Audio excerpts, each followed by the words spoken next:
proposed project would demolish the existing office buildings, about 212,000 square feet, parking lot area, the landscape with 4 protected trees. It would construct 117 residential units. The residential units would be split between 86 single-family for-sale detached condo units. The applicants agreed to pay, through the conditions of approval, the affordable housing impact fee for this portion of the project. And then there'll also be 31 multifamily for-sale condo units, and the applicant is constructing 15% of those units, or 5 units for below market rate units. The project includes a non-residential component for 8 live work units within the multifamily development portion. There's a number of tandem parking designs in the project and units. The project will subdivide the project site area, and there's 39 on-street private roadway guest parking spaces. This is the illustrative site plan. Also shows the live work units identified in blue in the multifamily buildings.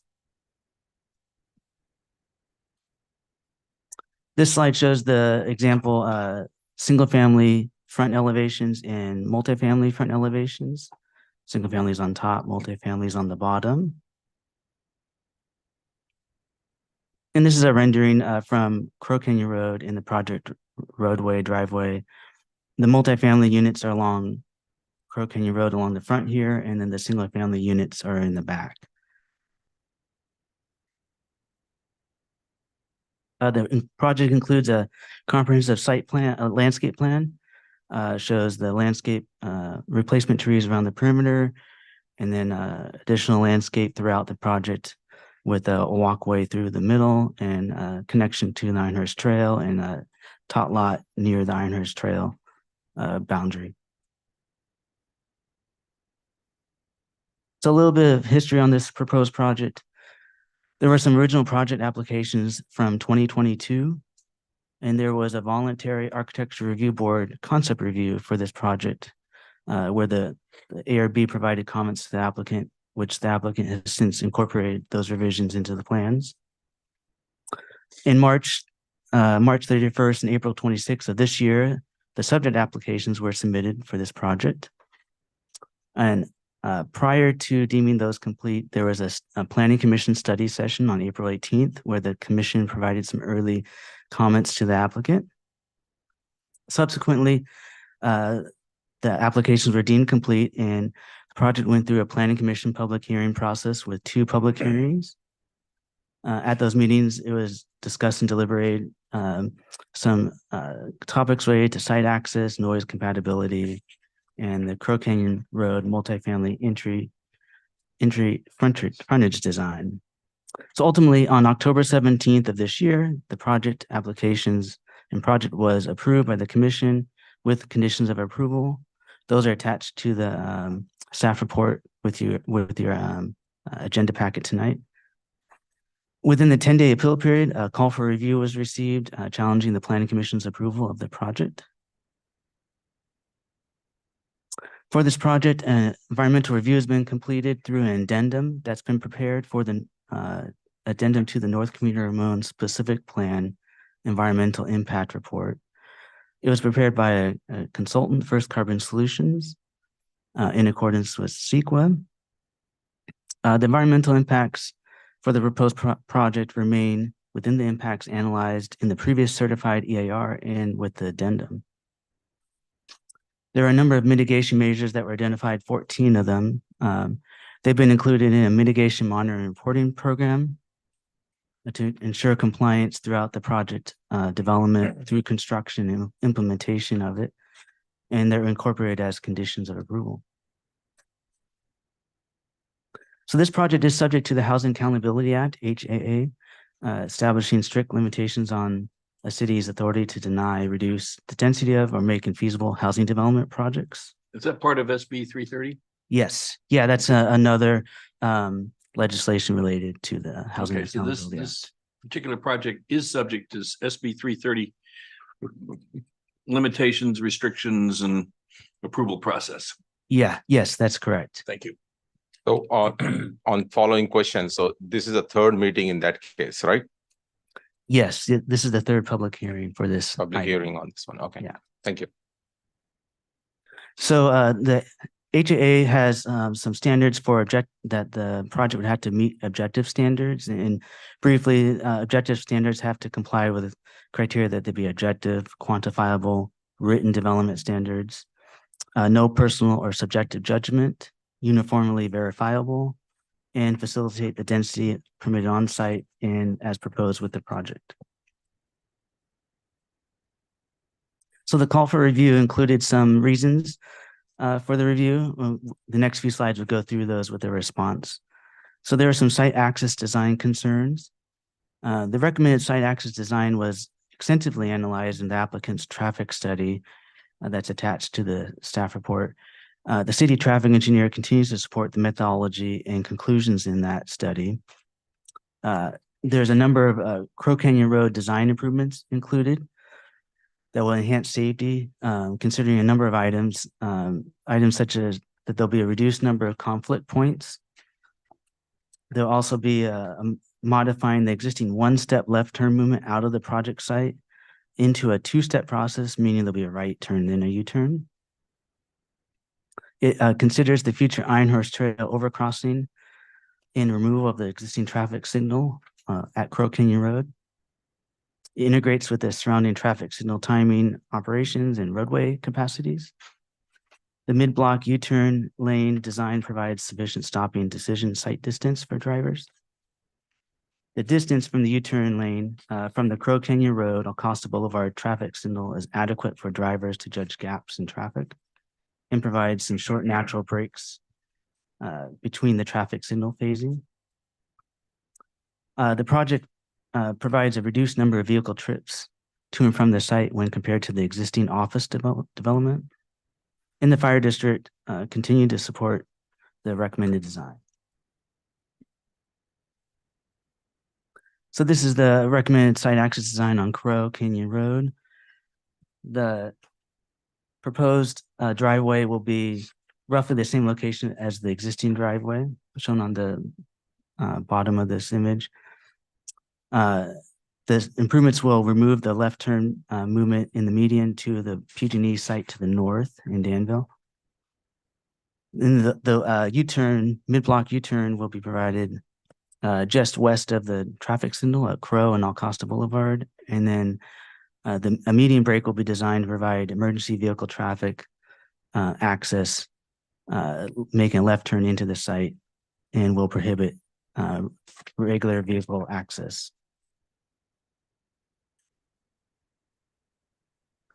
The call for review also had some multifamily front door orientation concerns.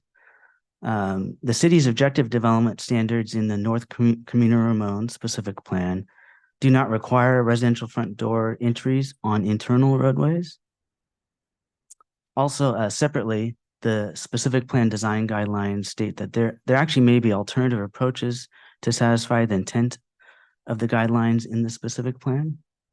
And so given these two situations, the HAA does not allow the city to enforce design standards that are not objective, meaning subjective or guidelines. Also, the project would require a redesigned site plan, which would likely reduce the project's existing 20 dwelling units per acre that they've calculated with the current site plan. If there was a redesign to that site plan, it would be below the North Camino Ramon specific plan minimum 20 dwelling units per acre objective standard. And as discussed or identified in the housing element with this site as a housing opportunity site. So then it becomes incumbent on the applicant then to develop an appropriate project design, which they've considered factors such as proximity to the road for the building in the building design and building entries. There's a significant grade change, particularly at the Crow Canyon Road, Acosta Boulevard corner. And then they have a comprehensive site landscape proposed for the site.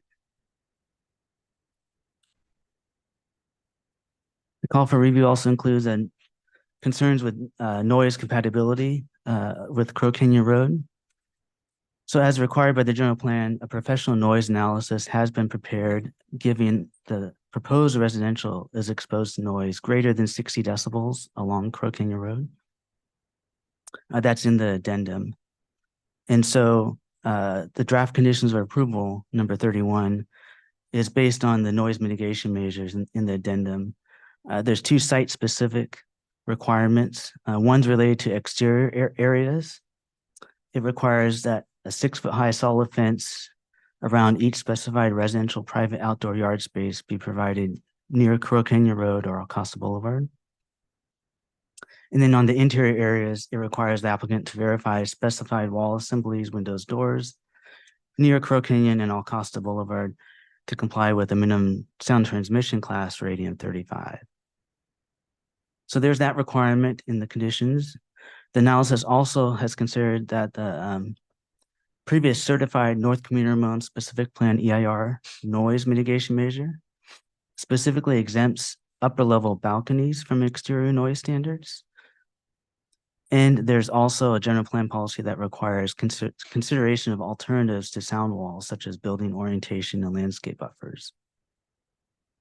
So given that, the project design with the conditions demonstrates that the traffic noise would be reduced to less than significant level, inconsistent with the city's objective standards.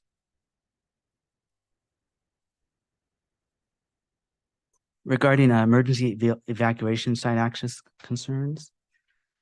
So the San Ramon Valley Fire Protection District has reviewed the project and they provided their comments and requirements. And they've been incorporated as conditions of approval for this project. The fire district supports and continues to support the project design and the preliminary fire access service plan that's been provided by the applicant in their project plans, sheet TM8. Access directly to Acosta Boulevard is not supported due to a significant grade change. It's minimum 12 feet. It does go up from there to the corner. Also, so ultimately there's no city objective development standard or fire district standard that requires a secondary regular access from Acosta Boulevard.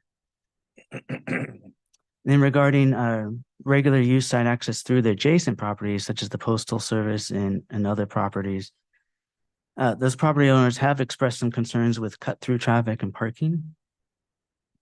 The city traffic engineer does not support this design due to concerns with an abrupt transition between the proposed roadway design on the courts to the existing parking aisle design in the Postal Service site. The Postal Service has also expressed to the applicant a desire to have minimal or no impact to their current operations.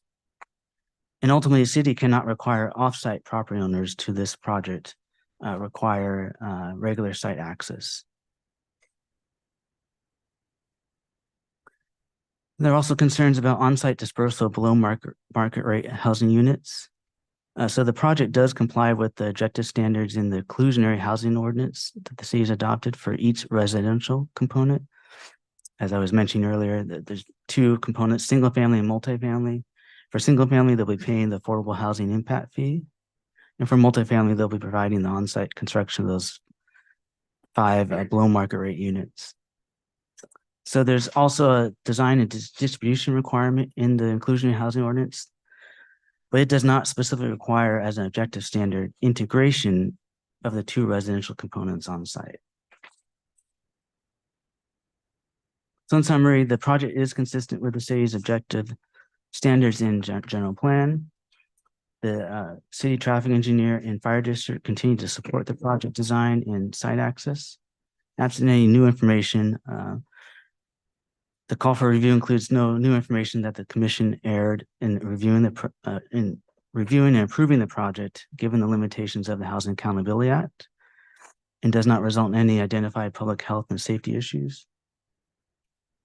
So it's recommended that the council receive the testimony from the applicant, open the public comment, receive public testimony, close public comment in the public hearing, adopt the draft resolution that's been prepared for this staff report, affirming the original planning commission decision to approve the project applications and subject to the conditions of approval.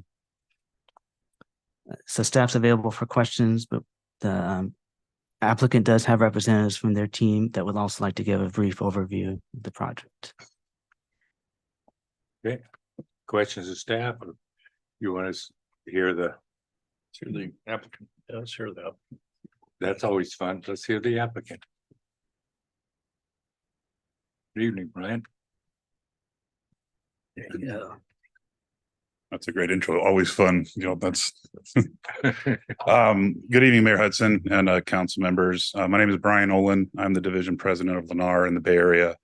We're located at 2603 Camino Ramon and San Ramon, just across the trail there. I will say I did drive tonight because it was a little cold, but it's walkable. I wanted to thank staff for their presentation tonight and their hard work in working so closely with us to getting us where we are tonight. We're going to have Steve Garrett give a presentation of the development. But before he stood up, I thought it was important to assure this council that although this application was processed under SB 330, that in no way should that suggest that this development was forced through the process or represents anything short of a well thought out, thoroughly vetted development plan. During the past 18 plus months, we've been working with all the departments in the city of San Ramon, as well as outside agencies such as the San Ramon Valley Fire Protection District, to make sure we collectively co-authored the best development plan for this property. This has been done with a mission to meet the collective goals of the parties, including providing much needed housing for the city of San Ramon. This process has been very reflective of a traditional process, what we have experienced when we process normal applications through other cities and this city as well. As a result of the collaboration done to date, the plan you see today reflects multiple rounds of changes, modifications, and refinements of a multitude of interested parties.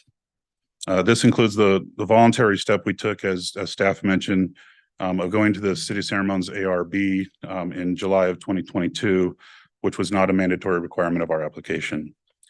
And at Lennar, we pride ourselves on being a consistent quality builder in the city of San Ramon, which we're proud to say we've been doing for decades. I personally been involved with building communities in San Ramon for close to 27 years. And I'm proud of all the great neighborhoods that we have built together collectively. I'm confident that with the approval of this development tonight, this will be another great addition to an already great city. So with that, I'll turn it over to Steve Garrett. Steve? Floor is yours.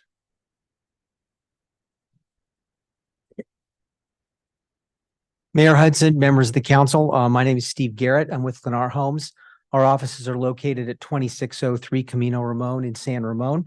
I'd like to start by thanking the city staff for their analysis and their professional response to this appeal this evening. Just want to state that we are in agreement with the conditions of approval, the staff report, and the recommendations that they have for approval this evening for the project. Just to kind of get started, there is a little bit of history here that's relevant that we'd like to share.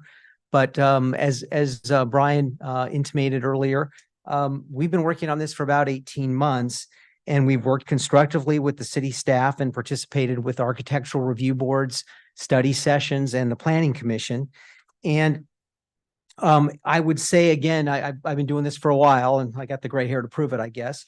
I think it's been comparable to the process that we've seen processing tentative maps in the city of San Ramon, and as well as in many other jurisdictions in Northern California. In other words, I just want to kind of reiterate that we've willingly participated in what I would classify as a normal approval process. And I think there's been a little bit of mischaracterization associated with some recent state laws, and we just have not sought to use those as a way to ram an application through the process. And to back that up, we did go through again a consensus finding process throughout this 18-month process, and we did make changes to the project in the community. I want to share a couple of those with you. And Ryan, I might need to, is this, okay, so to get to the next slide, what do I? Okay.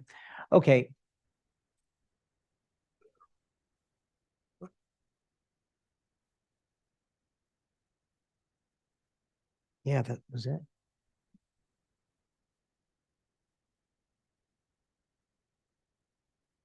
Here we go. Yes. So there were some initial comments kind of about the planning and the site and how it functioned.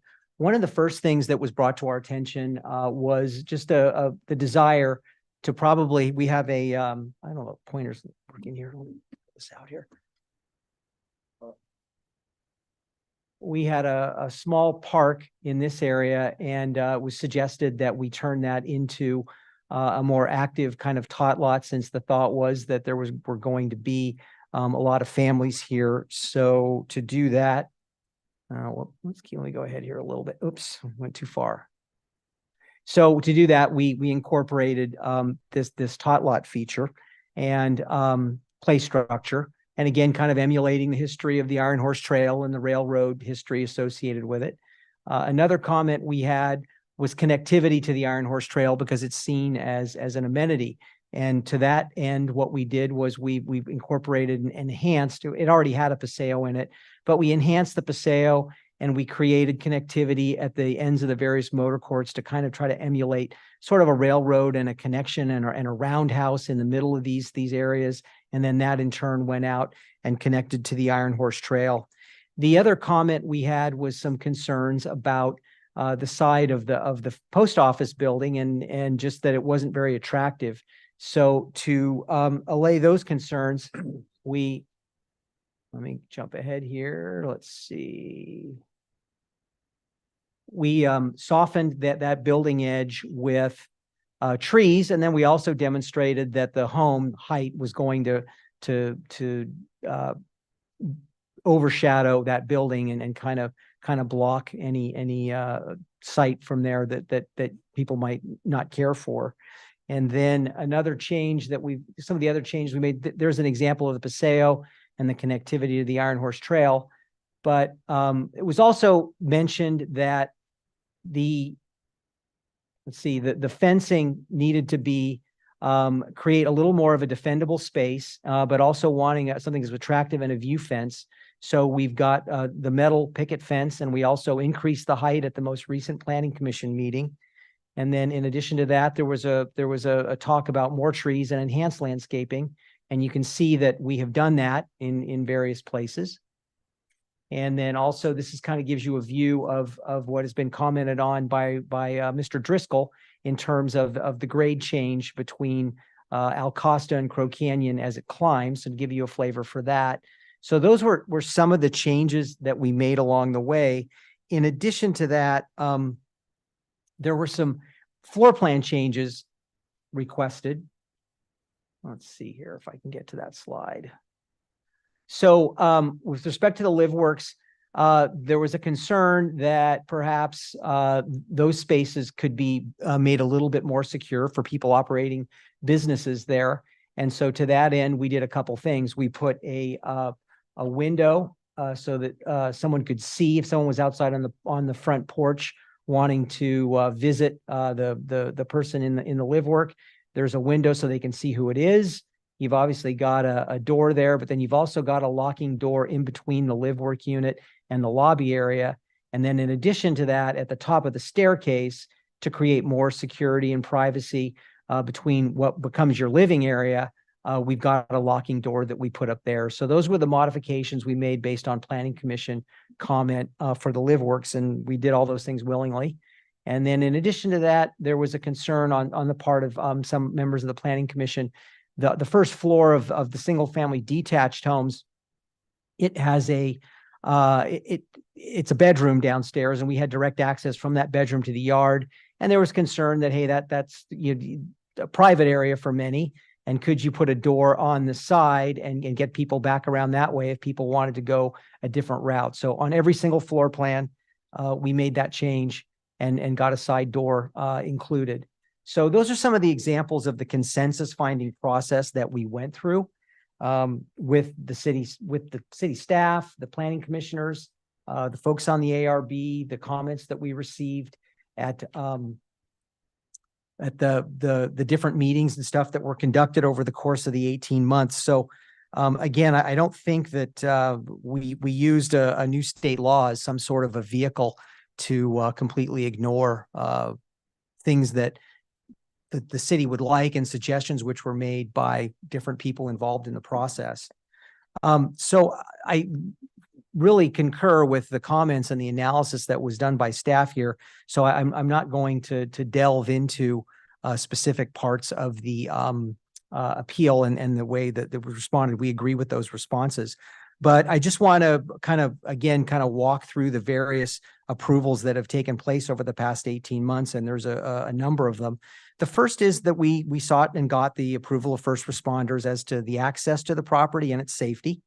The second thing is that's happened here is the city council approved the housing element, and it designates this property as a housing opportunity site. They did that in January of 2023. That may have been some of you who were involved with that. And the next step in the process it took is it went to the state of California for certification. And again, reiterating that this property is designated as a housing opportunity site. That took place in February of 2023. The Architecture Review Board, we met with them, and we did that in July of 2022. And the Planning Commission voted to approve it in October of 2023. Last but not least, this comes to you with the recommendation of your city staff, who are, in our opinion, highly experienced in planning and design and professionals in this area. And we commend them for the analysis and work that they have done on this community, and we agree with their recommendations. Thank you. Thank you. I'll ask if I'll start on the right, Marisol or Mark, do you have questions of Steve or Brian? Before I ask for a motion to open the public hearing, then I'll go to Shadar and Scott. Let me start with Steve. Thank you for that presentation. I go back to the landscape diagram as I read it in the packet, and I'm kind of referring to the packet page 172 for the document that I received. But it shows a diagram, and it's got a couple. It's got kind of item 11 and item 12. One is it's a legend. Item 11 was it showed as a retaining wall, and 12 as a tubular steel fence.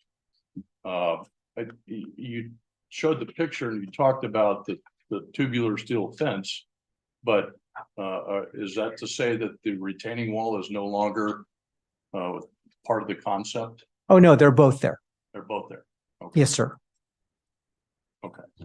And is it the retaining wall that in the condition of approval was changed to the 6-foot retaining wall?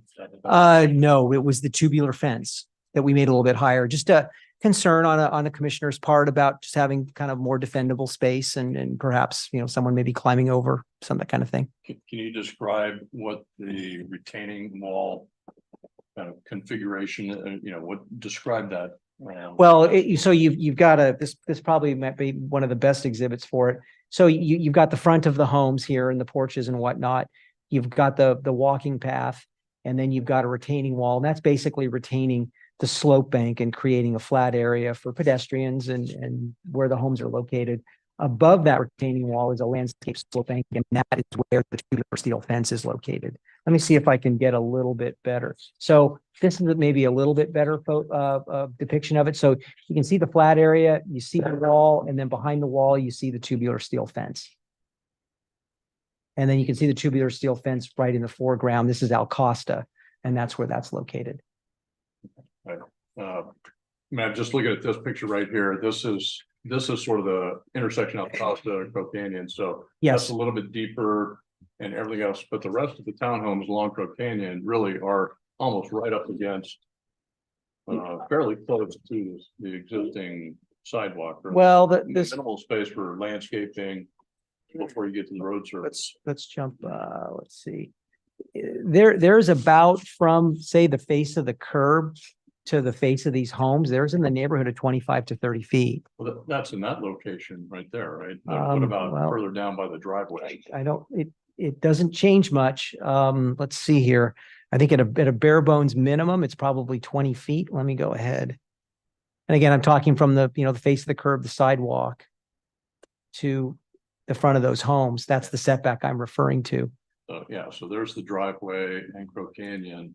And by the way, we wrapped that. You can see the tubular steel fence we wrapped it, and again, at suggestion of commissioners, wrapped it and connected it to the entry sign. And I think when I saw this picture earlier, that's what kind of made me question whether or not there was still a retaining wall. And I don't see it at this end of the project. Well, yeah, that's because what's happening is, when you drive eastbound on Crow Canyon Road, you start to climb a little bit. And so at this location, there isn't really much grade change. So it's more level with Crow Canyon Road. It doesn't need a retaining wall. I guess that's maybe the better answer. There's nothing to retain. Are the homes from this entrance all the way to Acosta, are the homes still on a flat grade, or is there a step up as you go? They're on a flat grade. Okay, so from this corner all the way east, they'll all be on the same grade effectively. Yes. So this demonstrates it a little bit. You can see you're climbing up Crow Canyon. You can see as you look further down, you kind of see all 3 stories of those homes. And as you get further up, there's less of it. But again, here, this demonstrates it a little bit. You've got about 12 to 15 feet of grade change there. So Acosta is about 12 to 15 feet above where the first floor of the homes are. So coming back to the retaining wall piece of it, how does the steel tubular fence, especially down by the driveway, where the retaining wall basically goes down to grade, how does that provide any sound attenuation or potential safety? I just don't see that as really any kind of a barrier that creates a safer environment for those people whose homes are facing Crow Canyon. Well, it's a tubular steel fence and it's 60 inches high. So there's your barrier for safety purposes. In terms of sound attenuation, the homes all have to be, regardless of where they're located, they've all got to provide sound attenuation to a 45 dB level interior. And so we think that's something that we can achieve, and it won't be too difficult. And we've had experience with it more recently. In Dublin, there's a community there called Boulevard, and those homes are of a similar nature in terms of their height and design. They face Dublin Boulevard, a 6-lane road. We built those homes and they've been there for now occupied for 5 years, and we have not had one complaint about sound attenuation and sound issues. And we will use the same consultants and incorporate the same level of standard into these homes as what we did in Dublin. And I appreciate the process that you mentioned you went through and accommodations that you made, but in any of the planning commission meetings, previously, were some of these issues about kind of safety or the homes facing Crow Canyon brought up, and how was that addressed in terms of having kind of a more rigid structure or something that's more protective, or even if it meets the standard for sound, but maybe something that might go above and beyond that? For example, a fairly significant wall of some kind to provide basically protection and a little bit additional sound attenuation. There was some discussion of a solid wall, and it's an interesting kind of I guess a debate. And what I mean by that is there's a lot of emphasis that's placed upon us to create connectivity between the outside community and the community that you're creating. And so putting up a solid wall doesn't really get you there. And so there's usually that's something that we like to avoid. And we find that the people who buy homes from us aren't crazy about that. And so what we did was we looked at it from a perspective of, okay, let's create a defendable, safe space here. And that's why we came up with the open fencing concept. And then any sound attenuation that was required is something I just went over in terms of us doing various mitigations to attenuate the sound at the interior of the home. And when you said a defendable space, you think that tubular fence gives you that defendable space? Is that? Yes, sir. Is that how you define that? Yes, sir. Go ahead, Marisol. Okay. So, Yeah. so I just have 2 kind of random Sure. questions. No problem. So I know you're talking, I was looking at the preliminary grading section and, you know, I just want to better understand how is the water, like, let's say we have a very heavy rain season again, like the one we had last year, right? Which way will the water be redirected based on the plan, the map that you have? Oh, well, we have a storm drainage system and it's fully engineered. And let me go to a site plan here. Gosh, I'm going the wrong way. Sorry. I'll get these arrows down one of these times. Let's go here. So, in general, the drainage goes from Alcosta and Crow Canyon and heads westerly. Gosh, I gotta get my arrow here. And it comes out to this edge here where the Iron Horse Trail is. And it follows historic standards and it drains into an existing storm drain system that has been there for many years. And it's all been calced and tested, not tested rather, but calced by a civil engineer to make sure that the storm drainage capacity is adequate. Okay, so it could handle even something akin to the season we had last year, right? Yes. Okay. And then the other question I had is, it was mentioned that there is an effort to make sure that there was affordable housing dispersed throughout the area. Do you know where in those areas they've decided to build those affordable units? Yes. So I think that's kind of a two-part answer. So we're complying with the city's ordinance. And in the detached portion of the community, we have the option of paying an in lieu fee, which is the option that we've selected. In the attached portion here on the edge, we have BMRs in there. There are 8 BMRs, and we have spread them out amongst those 4 buildings that you see there. So they are not clumped together, but they're spread out throughout that portion of the community. And based on those BMRs, so, you know, I know the number was given to us beforehand and of the approximate cost of the units, the homes, right? So based on that, I mean, what would the more or less these BMR units cost for someone who wants to own?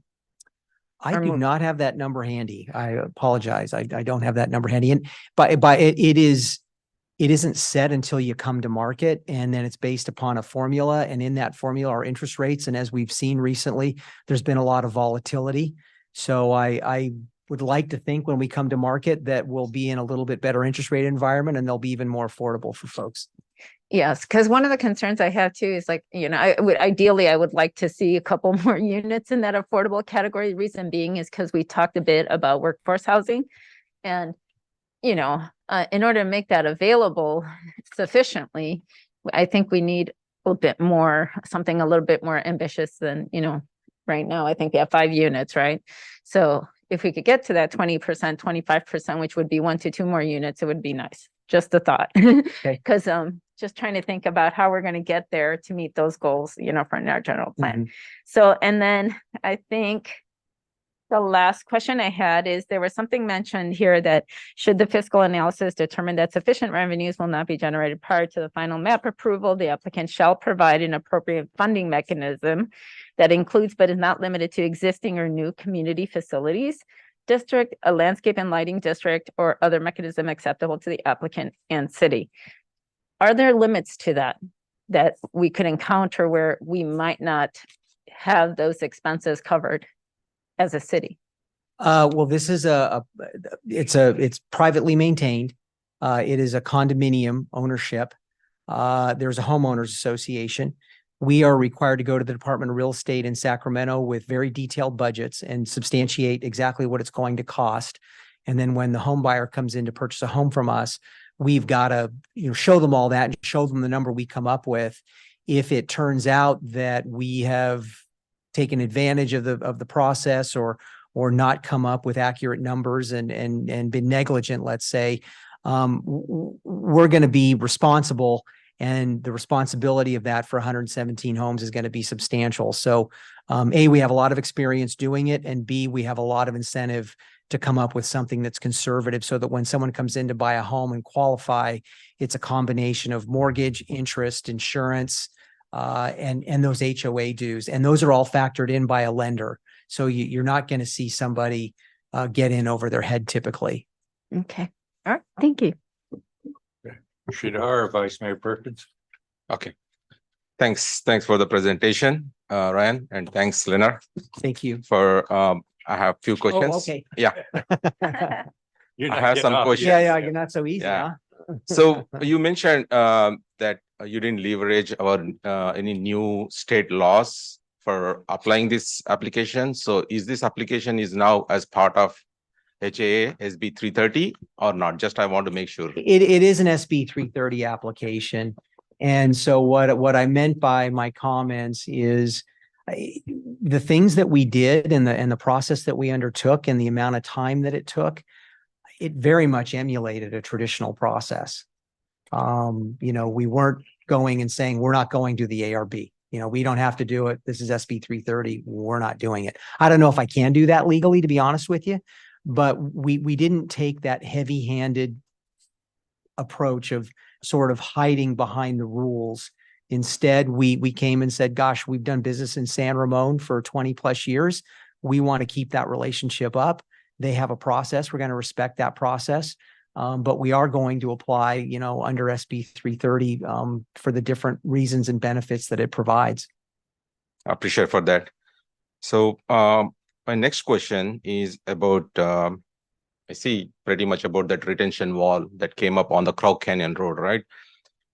When I read the document here, it states that based on objective standards, we may not be even required to have a retention wall on the Crow Canyon Road. Is that right? Is that right? Is that the reason that?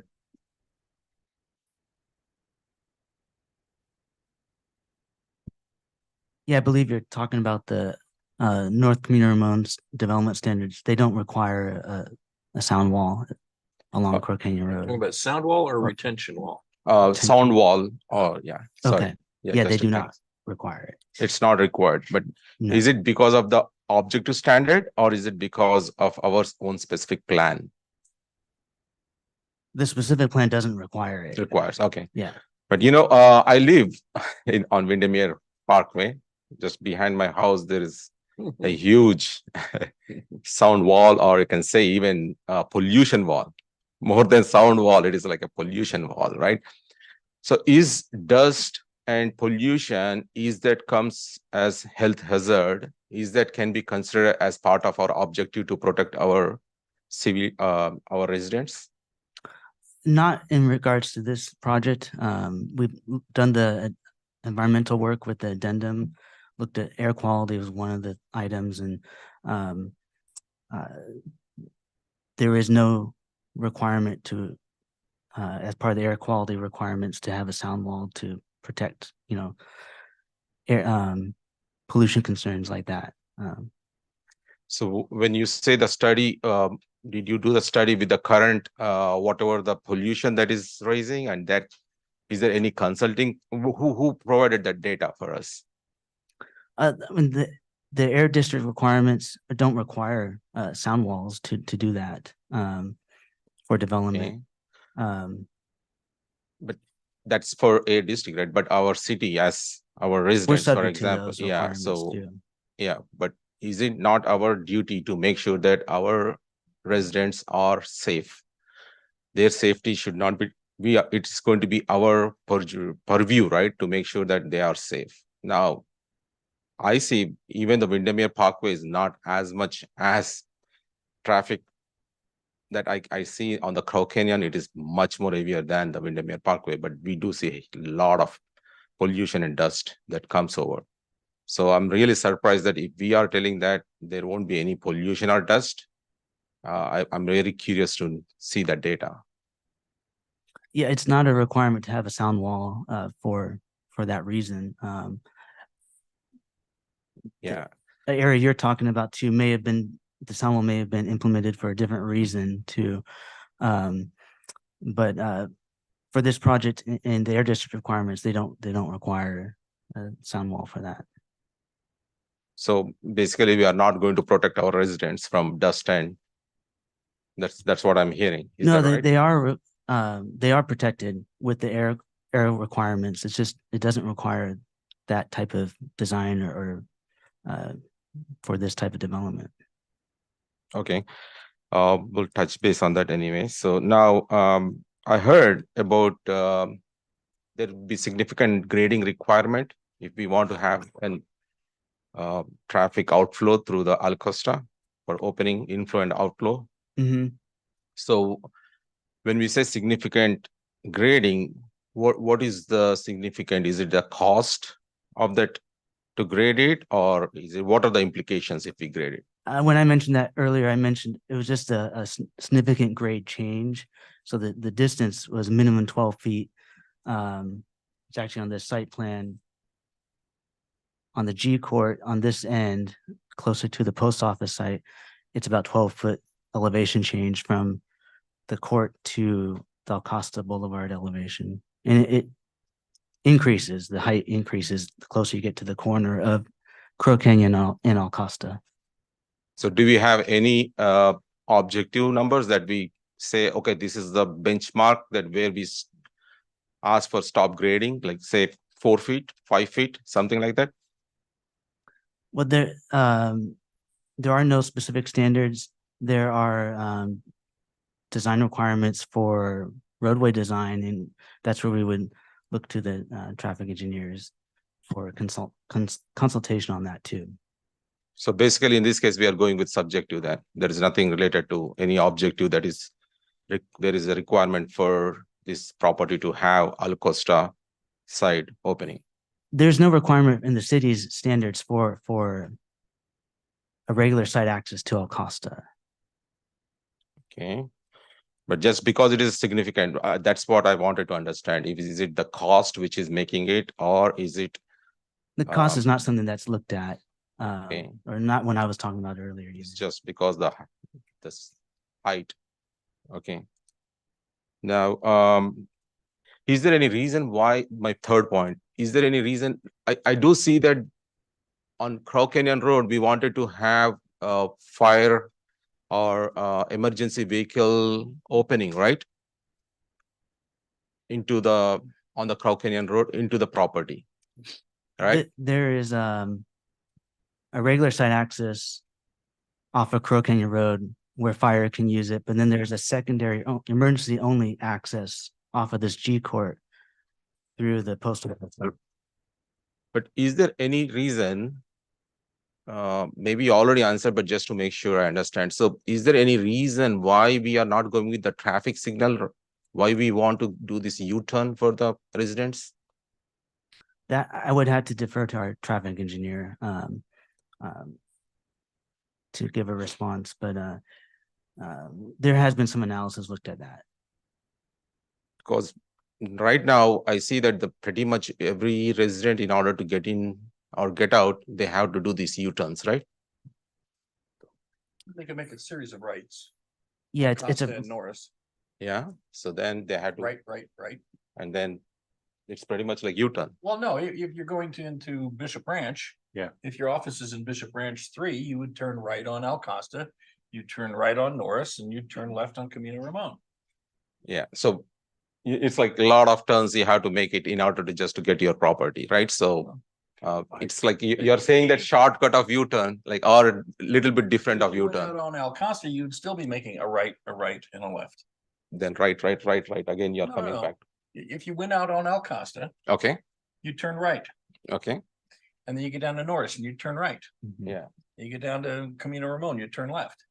It'd be the same whether you did it out of this driveway or you did it onto Alcosta. It'd still be 3 rights and a left. Okay, so if I want to go to 680, you're saying that you go to Al That's Costa, different. you go to Norris Canyon, then you go to U-turn.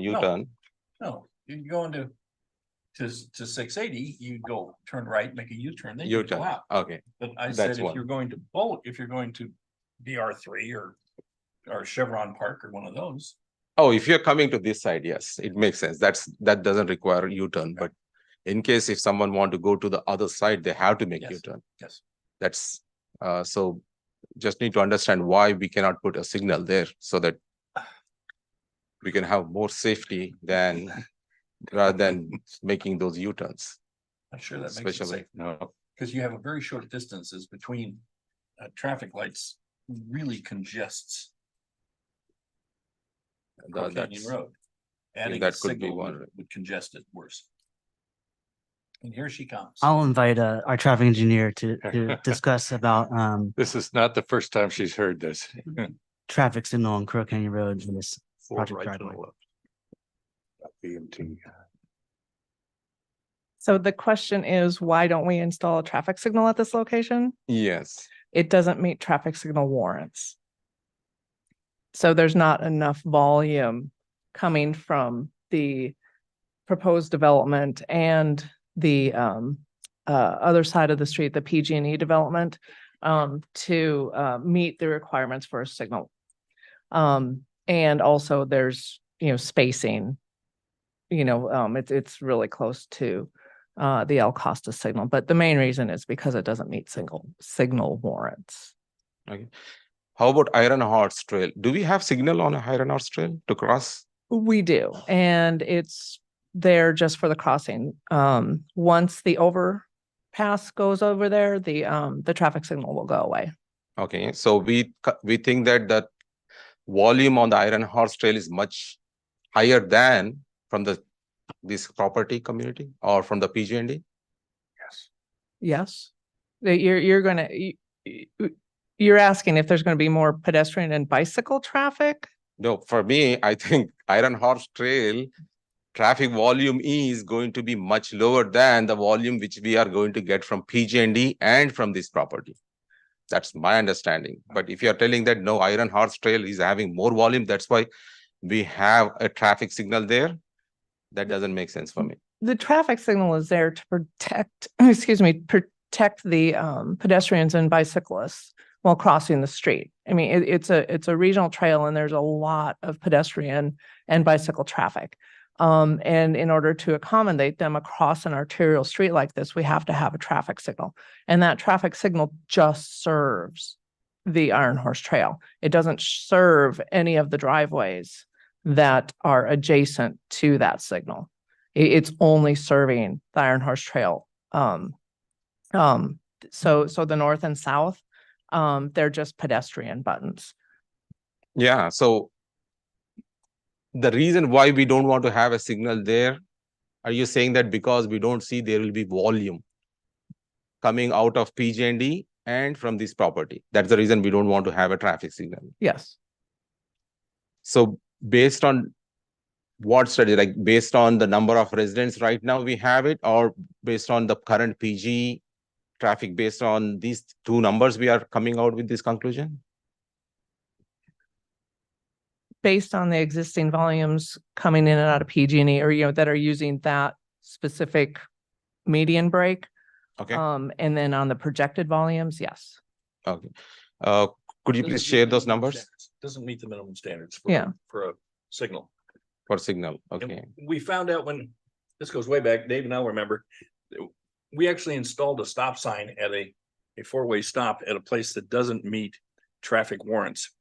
The problem, one of the problems with installing a traffic control feature at a place that doesn't meet traffic warrants is in the event of an accident that can be partially attributed to that traffic control item.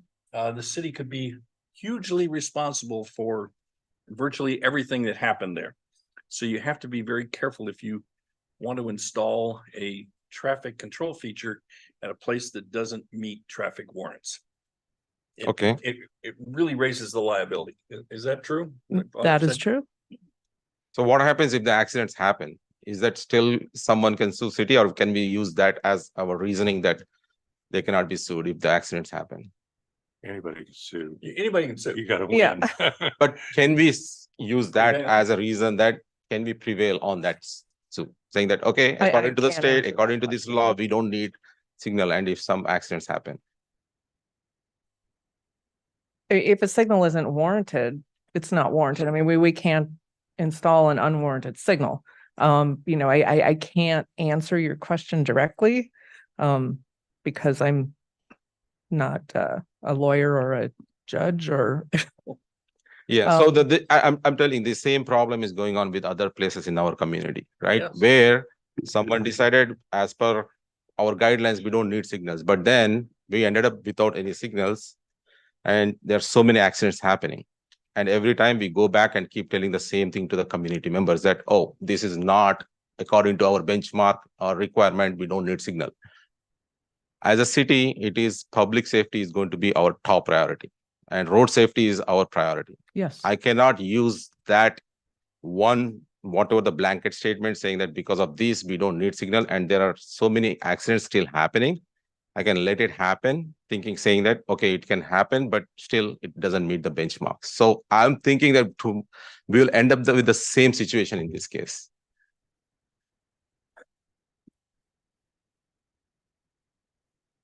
I understand what you're saying, and I know what location that you're referring to, which is a little bit different than this situation. So what we're trying to do here is mitigate that problem of having an unsignalized intersection with full access on an arterial street.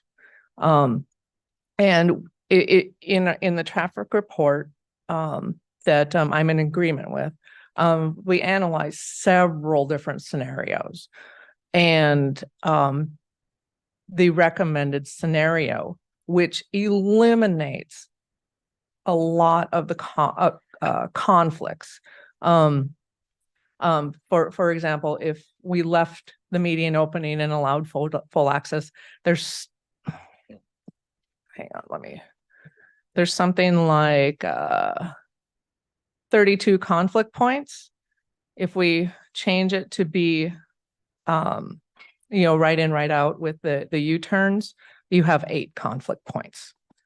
So you're significantly reducing the amount of vehicle conflicts that could potentially, be accident points, collision points.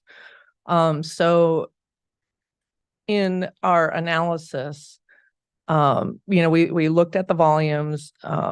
We looked at the possible gaps in traffic. We looked, site distance, decision site distance, all these different things, and the mitigation that came to the top was the right in, right out, and then making a U-turn. Okay. Well, you're subject matter expert, but still, I think based on my experience, at least in San Ramon, with the current accidents that happened, based on that, I would say that this is not a good idea, that we should be using U-turns rather than that, we should be looking at the option of having a signal. Because as you mentioned, in past, we did this one in Windermere, and we do see these accidents happening. I don't know what study is saying it, but the practical nature that, especially Crow Canyon Road, that is very busy road. So we need to be looking at that one. Okay, and so that's, yeah, on HOA, my next question regarding HOA, right? So this, thanks. So Steve. Yeah, you could stay up there too. Okay. So this property is going to have HOA, right? Yes, sir. Is there any city policies because of which we have to have this HOA? Is it because of the road width, or is it because of any reasons that? Well, there are a number of things in California that trigger an HOA, but in this case, probably the largest factor is that it's condominium ownership. So that kind of puts you in that boat right away. The other thing that triggers it oftentimes is what's called common area. So in our case, for example, we've got that paseo in the middle, just to kind of point out something just obvious and that you see. So that paseo area is owned by an HOA. They have to maintain it for all the homeowners' benefit. So those are the kinds of things that trigger an HOA. Okay. So just to make sure, the first one you mentioned is condominium minimum? Condominium. So that's an ownership. Ownership. That's a type of ownership in California. So if you live in, let's say, a single family detached home, that's what you call fee ownership. And a lot of times those do not have HOAs because, they say, okay, Mr. Veros, you own this lot and you take care of it. And that's that. And the city has the streets and everything else. So in our case, it's different. the common areas trigger that HOA. So we're talking about the, like I said, the Paseo, the small park, those kinds of things. The street. Either the city's going to maintain it, which they prefer not to do from a fiscal standpoint typically. Or the alternative is we have an HOA maintain it, Okay. which is quite common, by the way. Yeah, I know that. I know that. Is there any reason why city don't want to maintain those roads? A lot of work. It's a lot of work, but see, they are residents. They are paying property tax. They are paying sales tax as anybody else, right? In our city. So is there any reason, and they are paying for all the, whatever the fees they are supposed to be? Is there any reason why they had to pay more than other residents should be paying? Oftentimes it's a function of benefit. So to the extent that those homeowners that live there directly benefit from an amenity. So again, let's go back to that Paseo and that park. The rationale is, okay, these homeowners receive 90% of the benefit, maybe even 100% of the benefit. So therefore they pay the freight. Okay, yeah, anywhere we do have those parks, right? Like neighborhood parks and all those are benefited within that area of residents. But this doesn't have public access. You aren't gonna drive over there with your children or grandchildren and play in that Paseo and park. Okay, I don't see in my neighborhood park all the people coming from the city and playing in my park. I don't see that. You live near Six Pillars, right? Yes, I know there's people that go up there that don't live there. but it's not like everybody is taking car and coming to my Six Pillars, like coming to the But Six it Pillars is open park. to the public. It is open to the public, and I think we should not penalize the residents. So, see, for me, the importance is our future residents should not be penalized. When they are paying all those taxes and proper tax, everything like any other residents, they should feel the same and they should enjoy the same privileges. It's not, I don't want to throw the burden on them. If I could add just one point to that discussion, Please. these are private roads as proposed, and as such, they are not built to public road standards, and the city does not accept roads that are not built to public road standards. Okay, now I got it. Thank you. That's why I initially asked is why, what is the reason, right? So the roads are not as per our public standard. Is it because of the width of the road? Is it Or it's a park. The width of the road is a part of it, yes. part of it? Okay, so that makes sense. It's That's like part of because it. Yeah, there's, like I said, there were a number of factors that trigger that, and that those city attorneys would agree. The other thing I wanted to bring up real quick while I have a moment is that we did do an air quality study, and there aren't significant impacts to the people that would live there. That was studied. And it was also studied from a construction perspective. And once the dust that's generated by the construction, they look at that. And the folks that did the CEQA work and the environmental report of First Carbon was the consultant. The city hired that consultant. We paid for them, but the city hired them. And there are not significant air quality impacts to people that live here, or will live here, I should say. you know, I'm a data guy.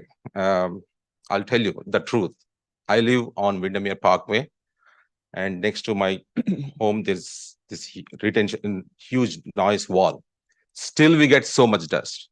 And if someone is telling you that there won't be any pollution and dust, I don't know what can I tell about that. The same thing with our road facility also. If we are keep telling that this is, I don't know where we are getting this data from. They didn't say there was no pollution or dust. They're saying that it is not a significant impact. It is going to be very significant impact. With 10 feet retention wall, we get so much dust, and Windermere Parkway is very much less used in comparison with the Crow Canyon Road.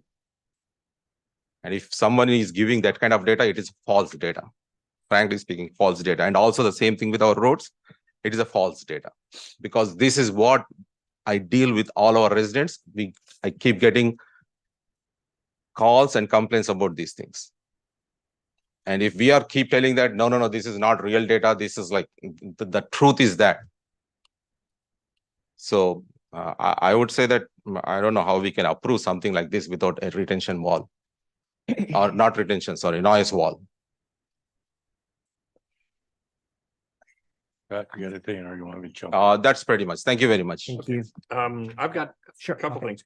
The new stormwater regulations require detention basins based upon covered areas and all that. So where are the detention basin? It In is this- at the bottom of, it's by the Iron Horse, that at the bottom of the Paseo, closest to the Iron Horse Trail, you see those two green round areas. Two green round areas. Let me get the No, I pointer don't going, see them. sorry. Let's see if I, this thing is, It's your cursor down there yeah, somewhere. if I can, Okay. here we go. See there? Ah, okay. And right there.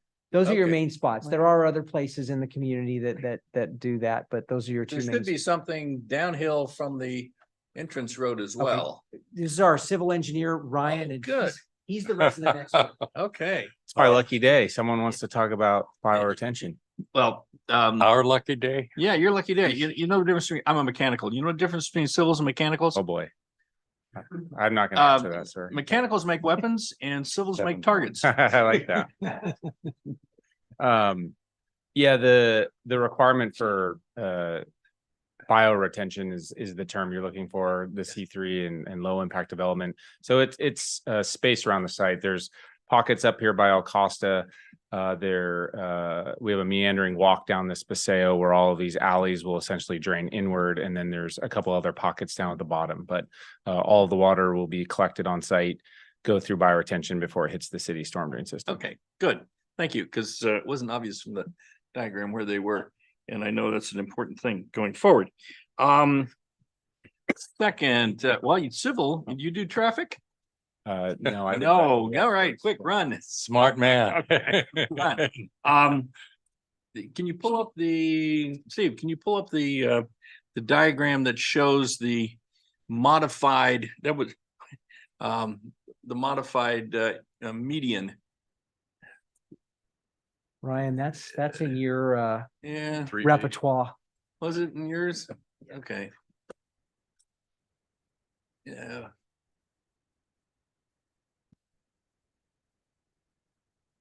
Yeah, there you go. That's it. Thank you. Okay. Whoops. There, whoop. There we go. Okay, so don't go away. So the median break for emergency traffic use only, which is the old entrance and exit from the PG&E site and this. So are we going to put in a hump? Or is it going to be, plastic barrier, or because the way I interpret that, an emergency vehicle could drive through it. Is that correct? Yeah, it's gonna be designed so emergency vehicle can drive over it.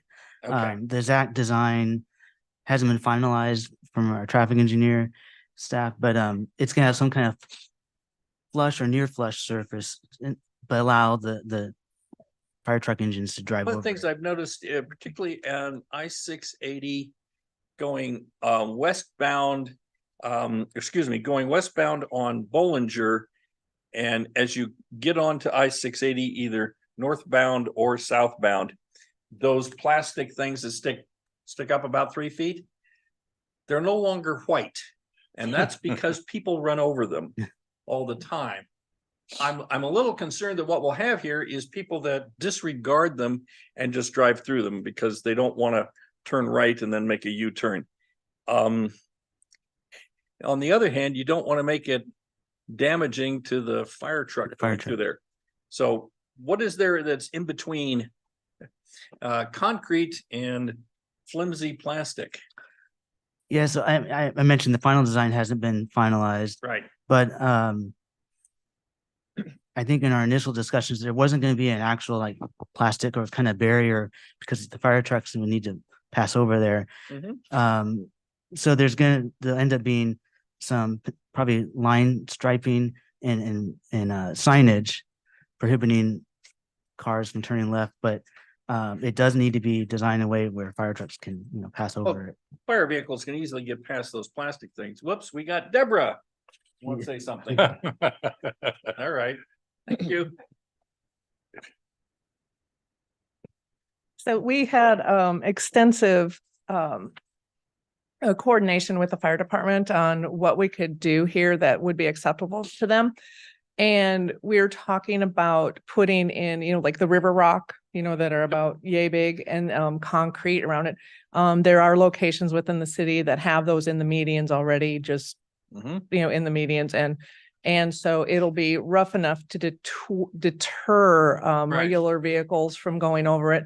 But the fire department is okay, the fire district is okay with that type of design. And there will also be plenty of signs that, Okay, great, thank you. okay, Okay, don't go away. We talked about this before, yes, the 150-foot queuing space in that refuge lane would accommodate what, 5 vehicles? 30 foot per? 6 vehicles, okay. I asked and you thought it would be prudent, but it would not be required, but I asked if we could extend that by another 2 vehicles. My concern is that if the queuing space does get full, and now you've got 1 or 2 vehicles that are in the through lane, there runs a risk of a collision, a rear end collision, where people are expecting the lane to be clear. And in fact, it is stopped at a place that is not adjacent to a traffic feature. And so I'm recommending to Lennar and Steve and Brian that in your design and working with staff that we extend that 150-foot queuing space by enough for an additional 2 vehicles. You have a comment there? yes, per our discussion, this is actually just conceptual. Right. And it's not by any means the final plan. So, we can also increase that storage bay to 200 feet. Mhm. And also shift it further to the west. So that the drivers exiting the proposed development will be able to get into that lane quicker. Instead of, driving all the way across and slowing down, et cetera. Mhm. So they'll be able to get in there quicker, they'll get out of the travel lanes faster, as well as increasing the width from the traffic signal, or the distance from the traffic signal Right. a little bit, so. Yes, well, I'm just asking that Lennar work with the city on the design of that, and you speak particularly about traffic safety being very important. Increasing the queuing space certainly won't make things worse and could likely make things better. So I would encourage that. I have obviously not discussed this with my fellow council members or even the city manager, but thank you very much, Deborah. But Steve or Brian, you're going to be paying a very substantial in lieu fee for the portion of the 171 units that are market rate, single family detached. Would it be possible to convert some of that in lieu fee to additional BMR units? Kind of like what Marisol was saying, but you're going to be paying a substantial in lieu fee. And I know that below market rate units cost you something. Right. And you're meeting the requirement with 5, but what would it cost to make it 6 or 7? A lot. Okay. I'll not to make light of it. It's a complicated question It because is. Oh, we're following the city's guidelines on that. And Mhm. so yes. to not run afoul of the code and all the different findings that we took to get here. That is why we have proposed to be 100% consistent with the city's code. And so that is driving the straight math. I think your question is, and I don't want to put words in your mouth, but if you're characterizing it as, if it's going to cost you X in fees, would we be willing to take that same dollar amount and try Or and some portion offset of it. an additional BMR? Mhm. And the answer to that would be, barring any thing I'm not thinking of, I think we could work with city staff on that. Mhm. I would want it to be clear, though, that it Yes. is where this could get complicated is the math and Yes. and now, well, that wasn't what we meant in the translation of this down the road. And so I don't know if there's an easier way to figure out what that kind of exchange or thing would be. But my reservation is that could get misinterpreted and tough to interpret down the road. Okay, But we are willing to pay the fee in full Mhm. as stated in the conditions well, obviously, and meet I would hope so. and provide for the affordable Yes, which no, we have I a record in recognize the you city have of providing. two, low, two very It's low? two moderate, two low, and one very low. I Okay, think so is what the- would it cost? And I know you don't know the number right here. And I know staff doesn't know what that number would be either, but what would it cost to go from 2 moderate to 3 moderate? Yeah, and drop the low? and add a, no, Oh, well, add an additional add moderate. an additional moderate for a total of 6 units. And there's got to be a dollar figure that's associated with that, because when you calculate what you're going to sell your units for and then we know there's a formula that goes into what is a BMR unit sell for based upon the county AMI and all that. There's clearly a formula that can do that. And so I'm just asking, would you consider, and I haven't talked to staff and they're probably going to kill me later. Your mayor might. Your mayor might. But getting arena numbers and getting our below market, you're shaking your head. You don't want another below market unit? Well, I'll let you finish, Scott, and then Okay. I'll bring up All right. why, because I can see Lauren starting up here too. Yeah, okay. Well, Well, there may be good reasons not to, but I'm gonna give I'd you like one. you to at least consider it. The last thing, I'm sympathetic to what Sridhar has been saying about the wall. One of the other elements of that is if you drive out Crow Canyon Road, God help you, because it's not finished. But if you drive out Crow Canyon Road east, you'll notice that every single development out there has a decorative stone sound wall. Every single one, all the way out to the city limit. This would be the only residential project that doesn't have a sound wall. This would be the only that doesn't have a sound wall.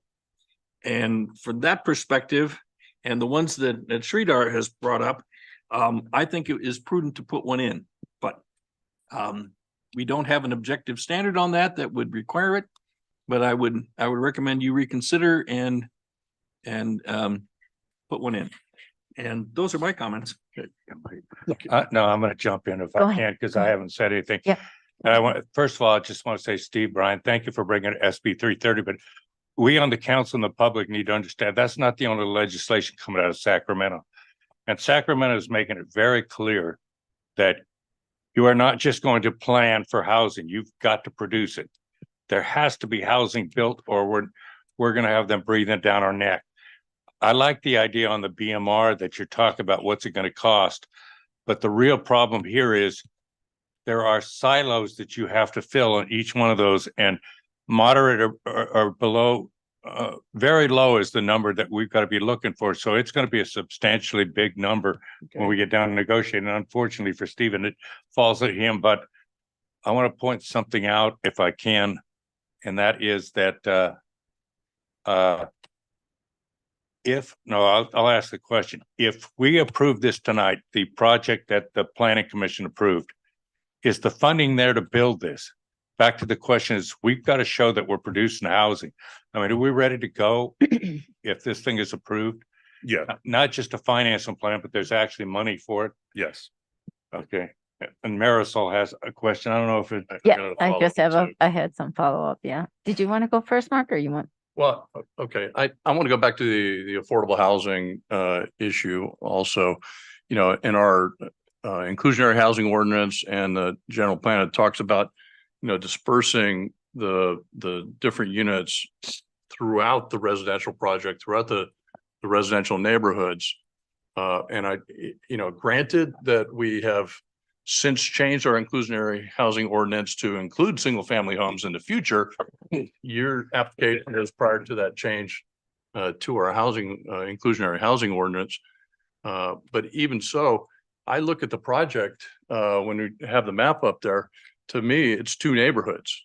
You've got the multifamily home neighborhood, and you've got the single family home neighborhood within the project site. And so, while, you know, on the one hand, you know, we require dispersal of the BMR units across the neighborhoods, and we've got two neighborhoods, we're only seeing the BMR units in one of those neighborhoods from my perspective. You might look at it as the overall project site, and they're all concentrated there.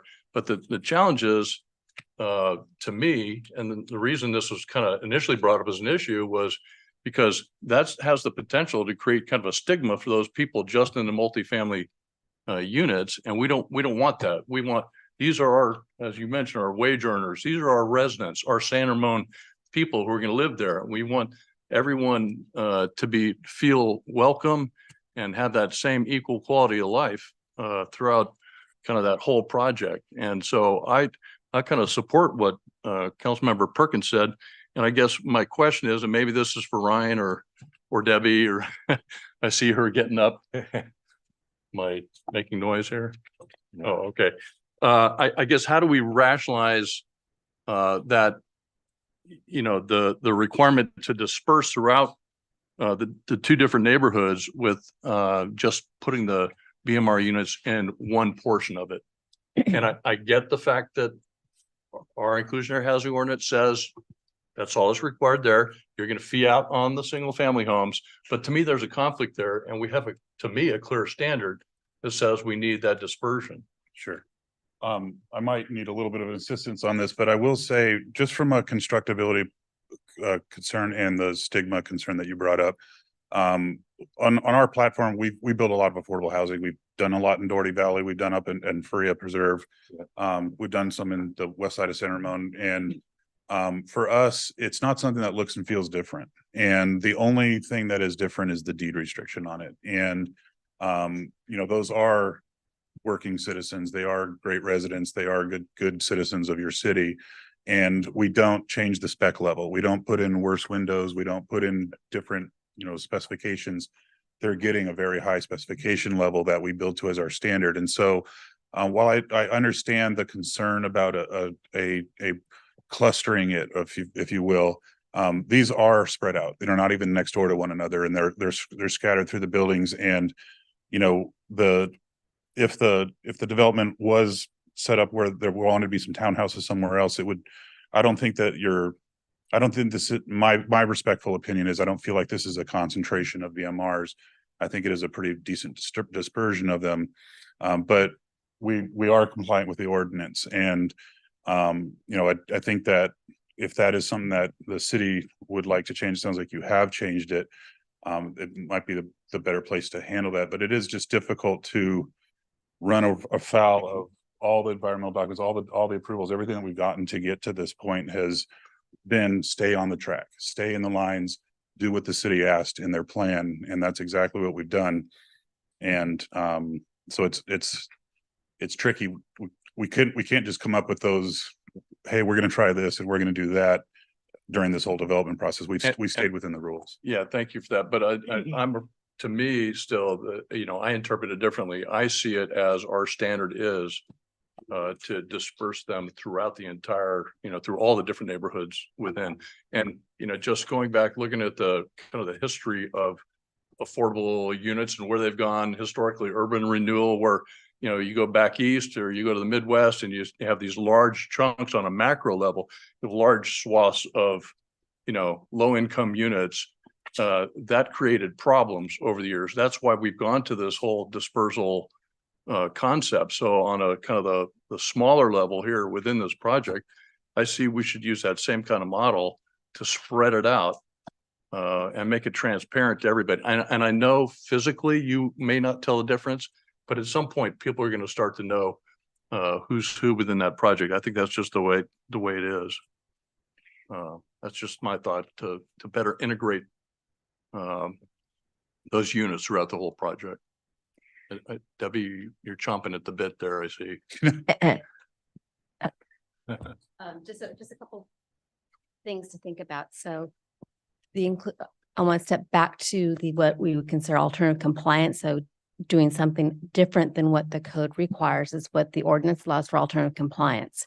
That would go back to the planning commission. So through this process, after the approval or decision, I should say, if it is approved, and they want to maybe offer another unit or do a different change, that would go back to the planning commission for a decision.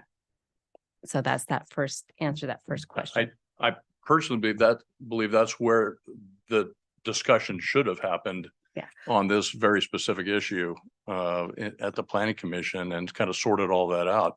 Well, the planning commission was following past practice.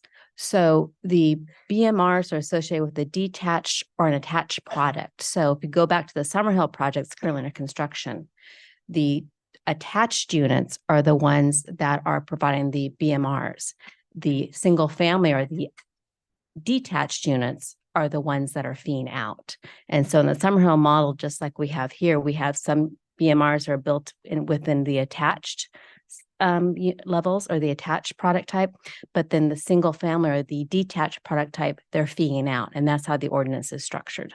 But I still remember Summerhill project as being a wider dispersal within the entire project. There are more Just areas. concentrated. Yeah, there are more areas, but the product types but it's the product type itself. So Summerhill may have 3 townhome locations within their project site. So within those individual townhome locations, there will be affordable units. But in the grouping of the detached product type, they will all be feed out and there will not be any BMRs in those locations. And so it's a similar model here, where within the units along Crow Canyon Road, they are dispersed within that community of an attached product type. I know it's not the answer you're looking for, but certainly something we can discuss as we look towards updating that ordinance this next year. Thank you. Yeah, and so kind of adding to that, sort of that discussion. So I'm not really clear. I mean, what I'm hearing is that it just hasn't been the discussion to date that, what if we add 1 or 2 more units of BMR units, but it's something that I think in light of the goals that we have, we understand that there's, this is a major project and we don't have them very often. And if we can meet our goals in this opportunity, why not consider it? Does it in any way violate our municipal code or zoning codes?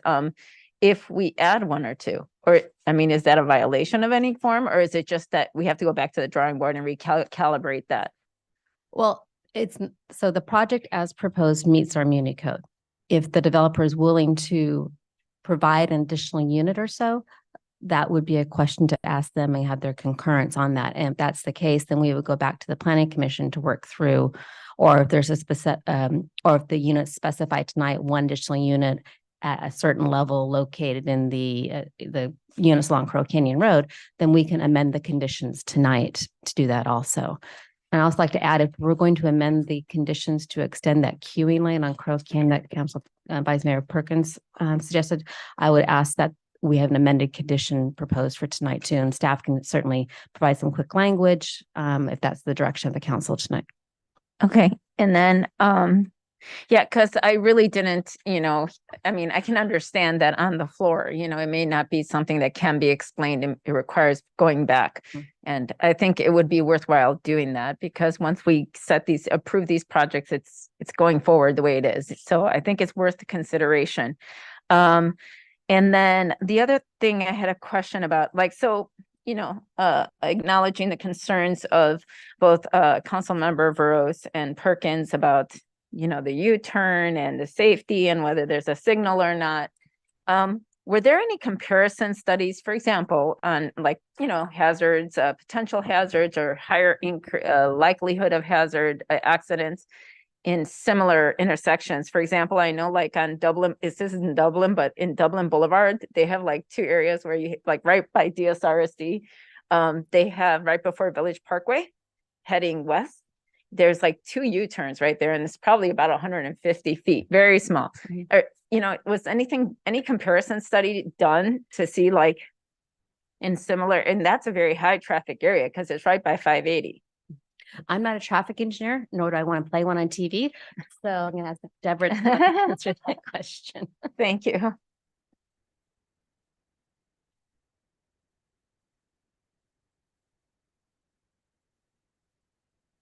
That's an excellent question. And we did not do any specific comparison studies with any local locations.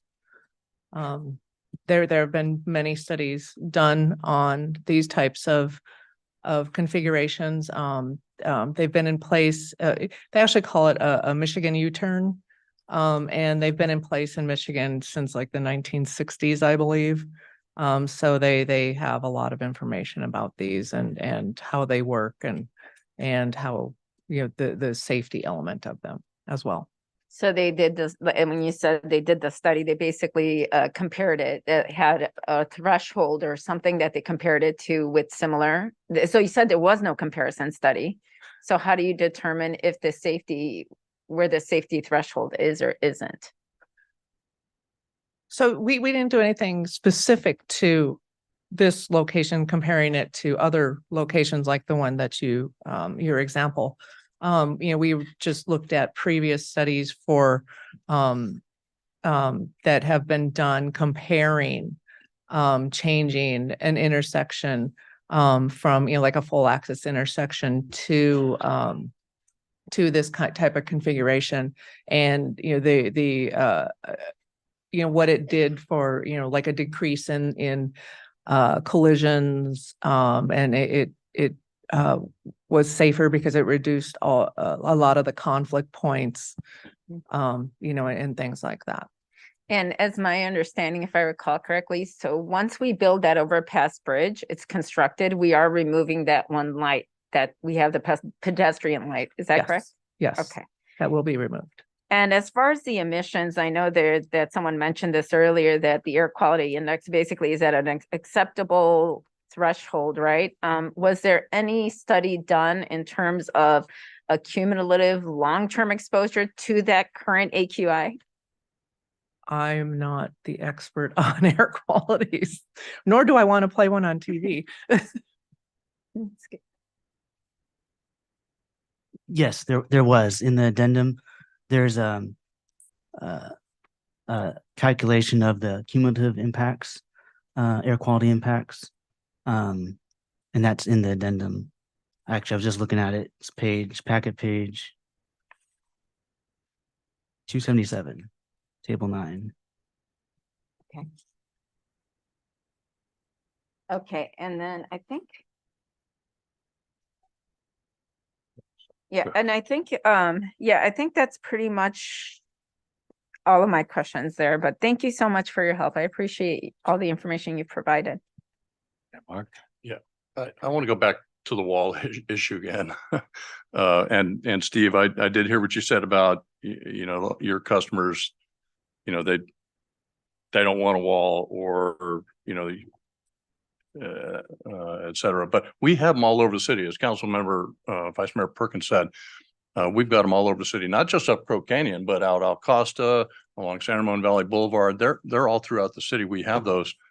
And frankly, I just don't believe that whole condition of approval 31 goes far enough with just that the wall or the fencing as it was stated. And I think we need to make this whole project better. I think we can make it safer. I think we can do something to make it a better quality of life for the residents in those townhomes along Crow Canyon. And frankly, I guess maybe this is not so much a question as more of a statement that I want to see like an 8-foot cut stone masonry wall that goes along there, similar to what you see going up Crow Canyon, that is like in the Country View subdivision out there. And I think that look is important. I think we got to use, high quality, first rate materials. This is going to portray a good, strong image of our city. I think our residents are going to see that. People are going to think that this is a quality place. And I believe the businesses will see that too. And they'll say, hey, this is a good place where I want to set up my business in the future as well. So I think there's a lot of good aspects to having something that's consistent with the rest of the residential neighborhoods going up Crow Canyon. And that's what I think will kind of fit that bill, is that kind of a cut stone masonry wall that we see all over the city. Well, I think there's some things you gotta, I mean, I'm familiar with the drive out on Crow Canyon Road. I've done it many, many, many times. Oftentimes those walls are either above Crow Canyon Road or on grade with them.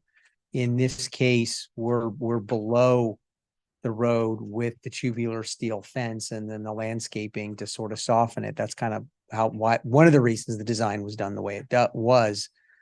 So we start talking about a masonry wall that is going to give, it sounds like the kind of screening that you're looking for.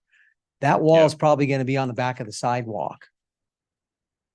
Because you start marching down the hill, now we're turning what other parts of the community you see as a 6-foot wall starts to become a 10-foot wall or a 12-foot wall. You know, it's starting to take on more of a handball court kind of a look to it, which is another reason why we did it the way we did it. So we start talking about doing something along the lines that you're discussing.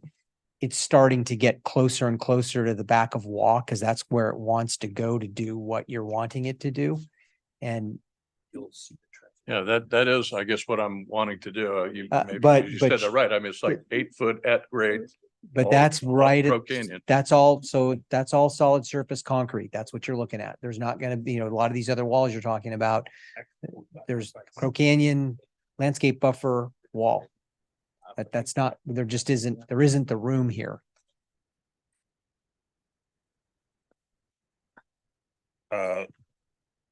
With the permission of the mayor and the council, would you be okay if we took a quick break? And I think I know some of the where you're going with some of this. I would like to talk to city staff about that very issue and the BMR to get an understanding of how to address some of these concerns relative to not running afoul of the approvals, not running afoul of your guidelines, staying within city code and staying, on track. So if it's acceptable to you, we would love to have a chance to have a quick. We'll At take the a right- 5-minute break, but I want to be clear about something. 15? Okay, that BMR in itself isn't going to do it. I mean, not so much for you, for staff. We need to know what level, what cell. I mean, to reduce it a moderate, to pick up another moderate doesn't gain us anything when we need 15 more very low. And that's going to get expensive. That's why I asked the question. Sure. Are you have the funding to do this now? Because when you get to the banks, they're going to want to know what the heck's going on too. Yeah, and that's an important part of it is, the going to adding a very low is extremely impactful. We found that out the hard way. Yeah, to the community. Or a low. Yeah. We still need a public hearing too. So. Yeah. So And I'm sorry, and I mean at the right time. It does need to be this second, but in the interest of not standing here and staring at you when you're asking questions, maybe just a little meet and confer at the Well, appropriate what's time. the pleasure of the council? Do you want to open the public hearing or do you want to take 15? Let's take 15. Let's give me this 15. Okay, thank you. We are adjourned for 15 minutes and we'll see you recess. I'm sorry, not adjourned. Thank you. Mhm.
We're live.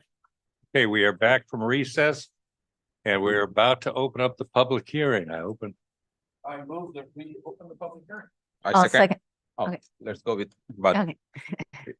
Any further discussion or can we just do this with the, You can. oh, we're up to the electronic stuff up. And end it. We got everybody? Yes. Okay. Look, public hearing is open. Do we have any cards? I do have 4 speaker cards this evening and we did receive written comment for it. The first is Robert Klingner. Okay, Robert. Please take up to 2 minutes and give us your comments. I'll have to go fast. My name's Robert Klinger. I live at 102 Claremont Crest Court in San Ramon. I want to thank the members of the city council today because all the times that I've had the opportunity to speak before you, I realize how well you listen to residents that come up. You take the things that we say very seriously. And I learned a lot tonight from all the discussions. So I want to thank you for that. I also wanted to say something about Lennar because I've examined all their homes. They built these homes behind my home and it's an exceptionally good builder. I compare it with lots of other builders and it's fortunate that the work that they do here in San Ramon. I mean that sincerely. We want good product. I worked at that building, PBIS. I worked at AT&T for 35 years. PBIS is Pacific Bell Information Systems. They built your voicemail. That's where we coded all that stuff. We put that together. So I know that building well. Why I'm here tonight is 2 things. I don't think that the safety issue has been adequately resolved having to do with U-turns. And when you think about this, maybe 40 years ago, that building was built and the traffic on Crow Canyon was insignificant. There was 10 cars a day or whatever. And so you could have that right-hand turn and you could do U-turns, whatever you want. Now it's 40 years later. And so these people are putting this together, the applicant and the planning department. And they say, well, this is where this exit has to be. It doesn't really have to be there. There's other locations, but I think that was a mistake to begin with. It shouldn't be in that situation. As a result of that, you go through lots of other activities and you try to figure out based on the information from the engineers, okay, city traffic engineers and other engineers.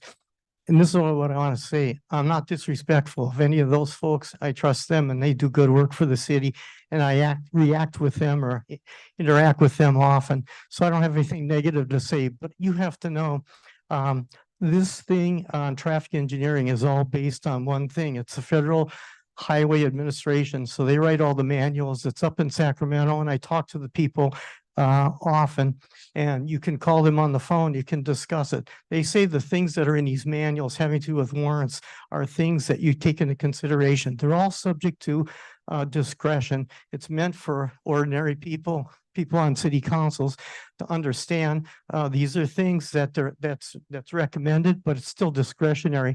So they say to me in times when I've brought particular problems about San Ramon, doesn't mean it's the way it has to be.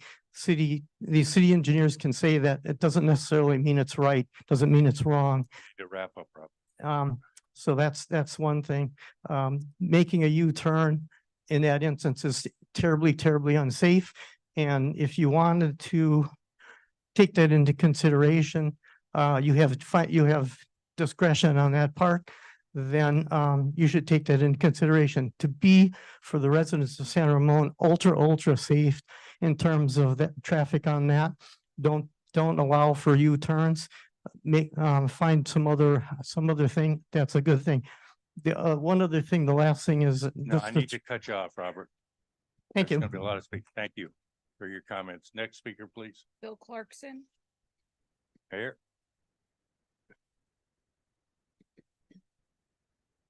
There, I think I said 2 minutes is 3.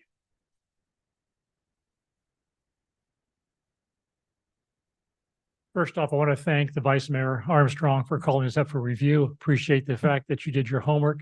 I know as you were making comments, a lot of your fellow council members were nodding in agreement. So you're not just by yourself in terms of your concerns and thoughts, but thank you.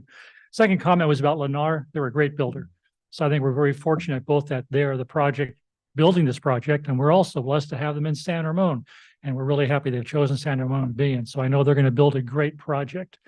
I think the only thing that I'm really concerned about is that there is essentially from the front door of those properties to less than the wall right behind you, Dave, people walk out the front door and they're going to have an 8-lane expressway in front of them and the ground is flat.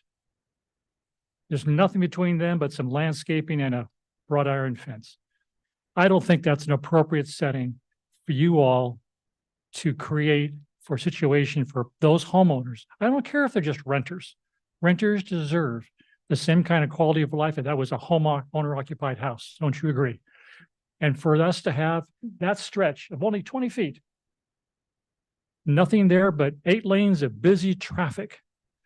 And all they have to do to help solve that problem is have a sidewalk, 2 feet of landscaping, an 8-foot masonry wall, stone cut, matching all the other properties right up Crow Canyon roads, so it's uniform.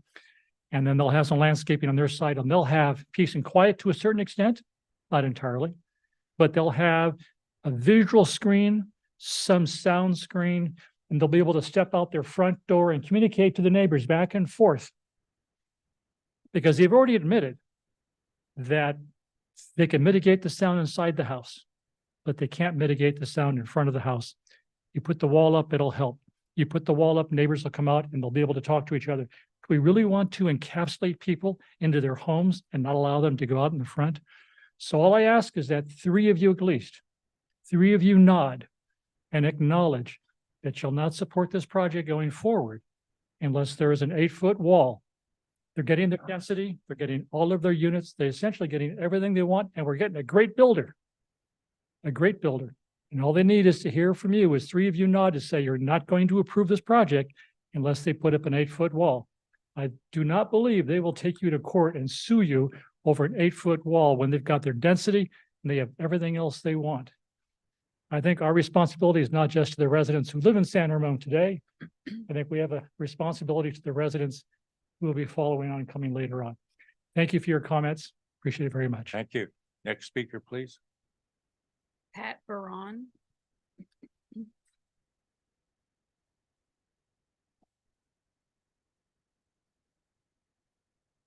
Good evening. My name is Pat Barron, and I live at 2209 Tahiti Drive in San Ramon. I've lived there for over 45 years. I was the very first resident to move into Country View Homes.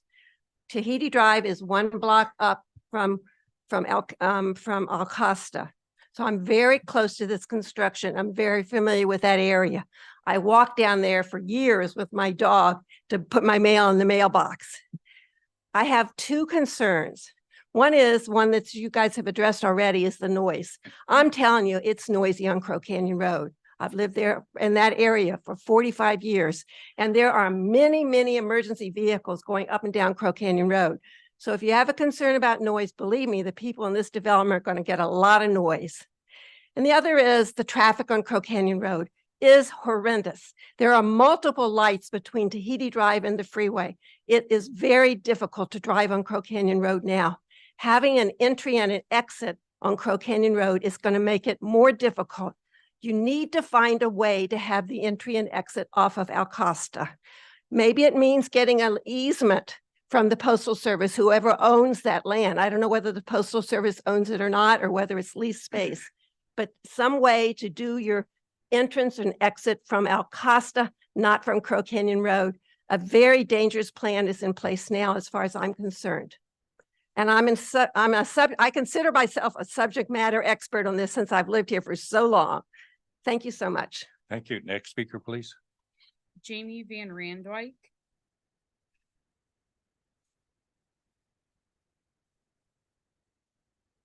Good evening. Thanks for the time to speak. Just a couple comments. One about noise. I don't have a big opinion on the noise, other than there is a lot of noise. I live in the Country View neighborhood there as well with Pat. And I would suggest to the Lennar folks that maybe they consider the wall option. Maybe a wall versus a wrought iron fence isn't going to make a whole lot of difference, but it is a very noisy area and street, especially once Fire Station 34 gets back into service here soon. It's the busiest fire station in the district. And there's a lot of traffic through there, all times of day and night. So I personally wouldn't want to live there knowing the noise that goes on. Nothing against you, nothing against them or the development going on, but that wouldn't be my choice to live there because of the noise. I appreciate Deborah's call out for traffic in the Michigan lefts. I'm a native Michigander, lived there for 24 years. And generally, I like this new design as opposed to going straight across by the PG&E building. In Michigan, a lot of those lefts are only across 2 lanes of traffic. It's not common to cross 4 lanes. So I can kind of see people darting out, 4 lanes across. My guess is probably half the people are going to want to do left, half are going to want to go right and around the corner to Acosta. But a good amount of this traffic is probably eventually headed to the freeway, Safeway, Costco. And I think that's a real problem, darting across 4 lanes of traffic. I don't have any creative solutions. Again, not my day job. So I'm sure the staff can come up with other ideas. I think the biggest thing I wanted to address probably, which I haven't heard addressed here at all regarding safety and is about sidewalk safety. The pedestrians and the bicyclists that use that sidewalk is a pretty heavily traveled corridor, especially for people coming down Crow Canyon headed to school at Iron Horse Middle School. They get to the Iron Horse Trail, head to middle school that way. There's a lot of high schoolers that go to Cal High that direction too on their bikes, generally not walking, but they're going. I did know somebody who ran. But I think that's something that hasn't been considered and talked about a lot. I just would maybe ask that they consider putting some flashing lights into the sidewalk where the road comes out onto Crow Canyon from that driveway, or that they look at other opportunities to make it a more visible crossing, make it very visible to the drivers coming and going from the new neighborhood to be able to see what's happening and if there are pedestrians or bikers coming down there. That's all. Thanks for the time. Thank you. Next speaker, please. That was the last speaker card. And we have some written, you said also, We correct? did receive 3 written comments. Okay, this thank you. evening. I'll second. Any further discussion? Seeing none?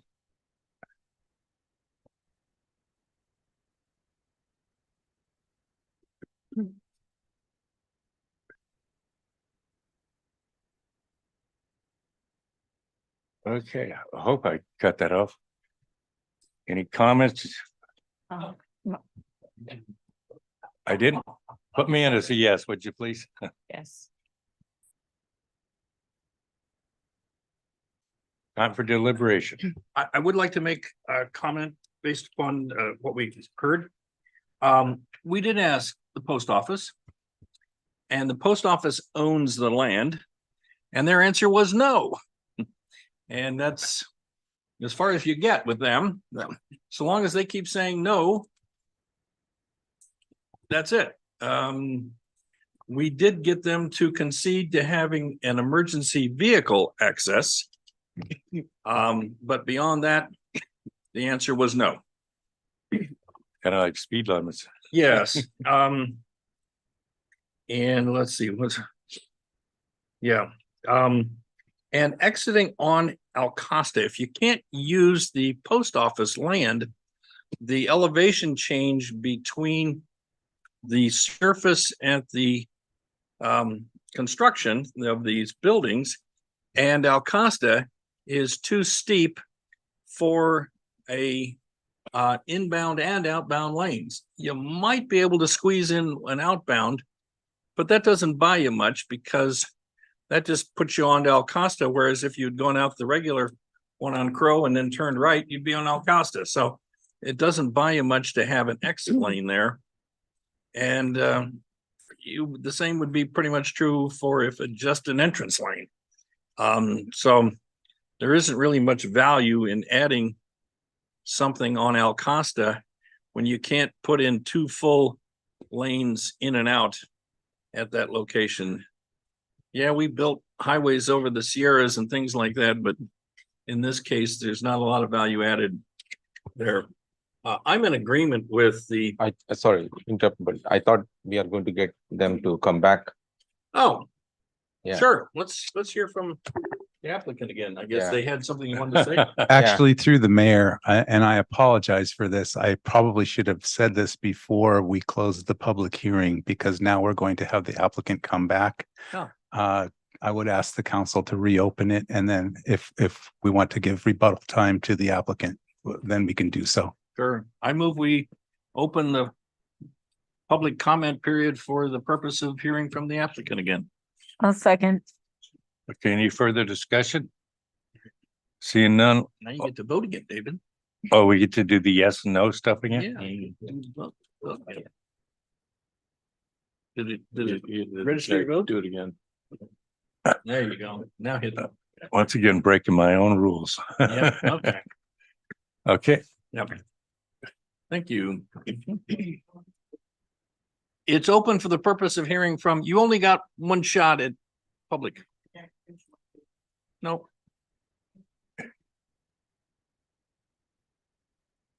All right, members, Mr. Mayor and members of the council, appreciate you giving me the opportunity to have a conversation about it. And what I would like to enter into the conversation as part of hearing a consistent theme tonight.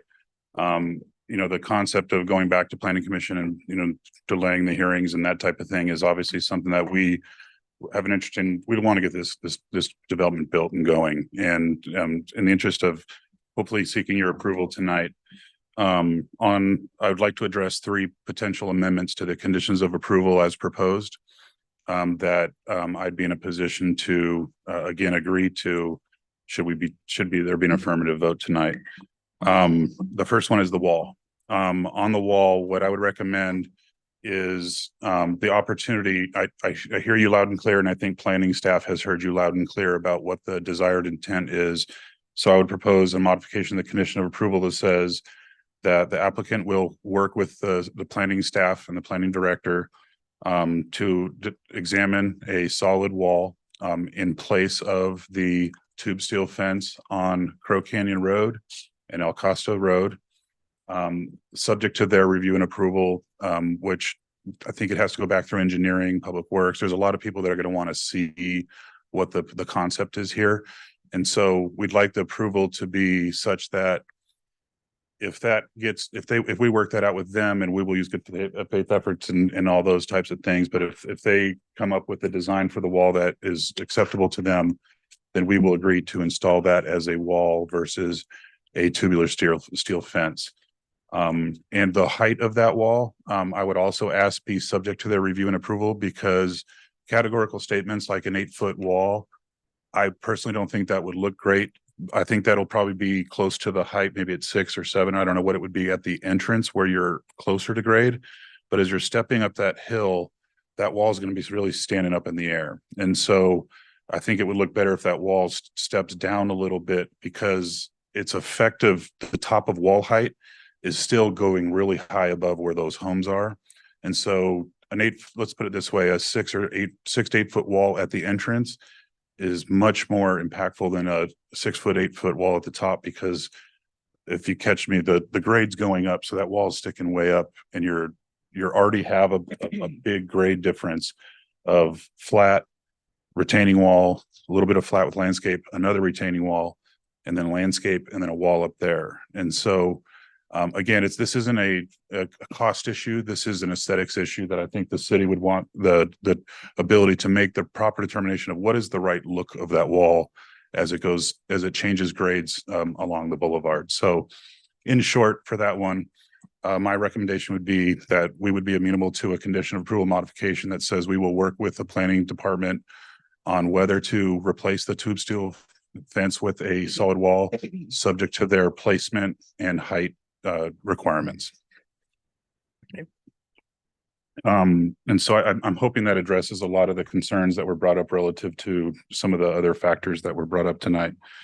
The other one would be, as Mr. Perkins suggested, we would recommend a modification to a conditional approval. I don't know the number of the conditions. The staff could probably help us with this. One? This is relative to the turn lane. Turn lane, that was number 21? 25, okay. 25, that would say we will work with the engine or the traffic engineering department to determine whether it's 150 or 200 feet long. Okay. We're okay, it's however long she wants it, we'll give it to her. But I think to put bookends on it, I think 150 to 200 feet, are you comfortable with that zone of, we'll install what she thinks is best. And then the last one, probably the most complicated to implement, but I completely understand the ask here. And again, this is a plead for me of, we want to move this project along. The BMR story. So on that, I think we have figured out kind of a simple way to address the suggestion that you made, Councilmember Perkins, which is we will provide an additional low income. So there's the moderate, low, and very low, an additional low income home in the single family location to be determined. We'll work that out with staff, but it'll be one of those. And we would ask for, in place of doing that, that the fees that we're paying be used to offset those fees come back to us. And just rough numbers, those fees don't cover that cost for us. So we would be taking a big hit on that. But again, in the interest of, I think it would address some of your concerns about, now it's not all on the left side. There'll be another one. It'll be in the different type of product. And we would like to go moderate if you're open to that, but I think we understand that you need, I think I should have been even asked to ask that It question. is very far. We've got a very large, moderate, I understand. And that's why I think this is an impactful give. And low helps. And so we would build an additional low income in the single family residential portion, location to be determined in working with staff. And we would ask that be the fees that we pay are used to help subsidize that back to the builder.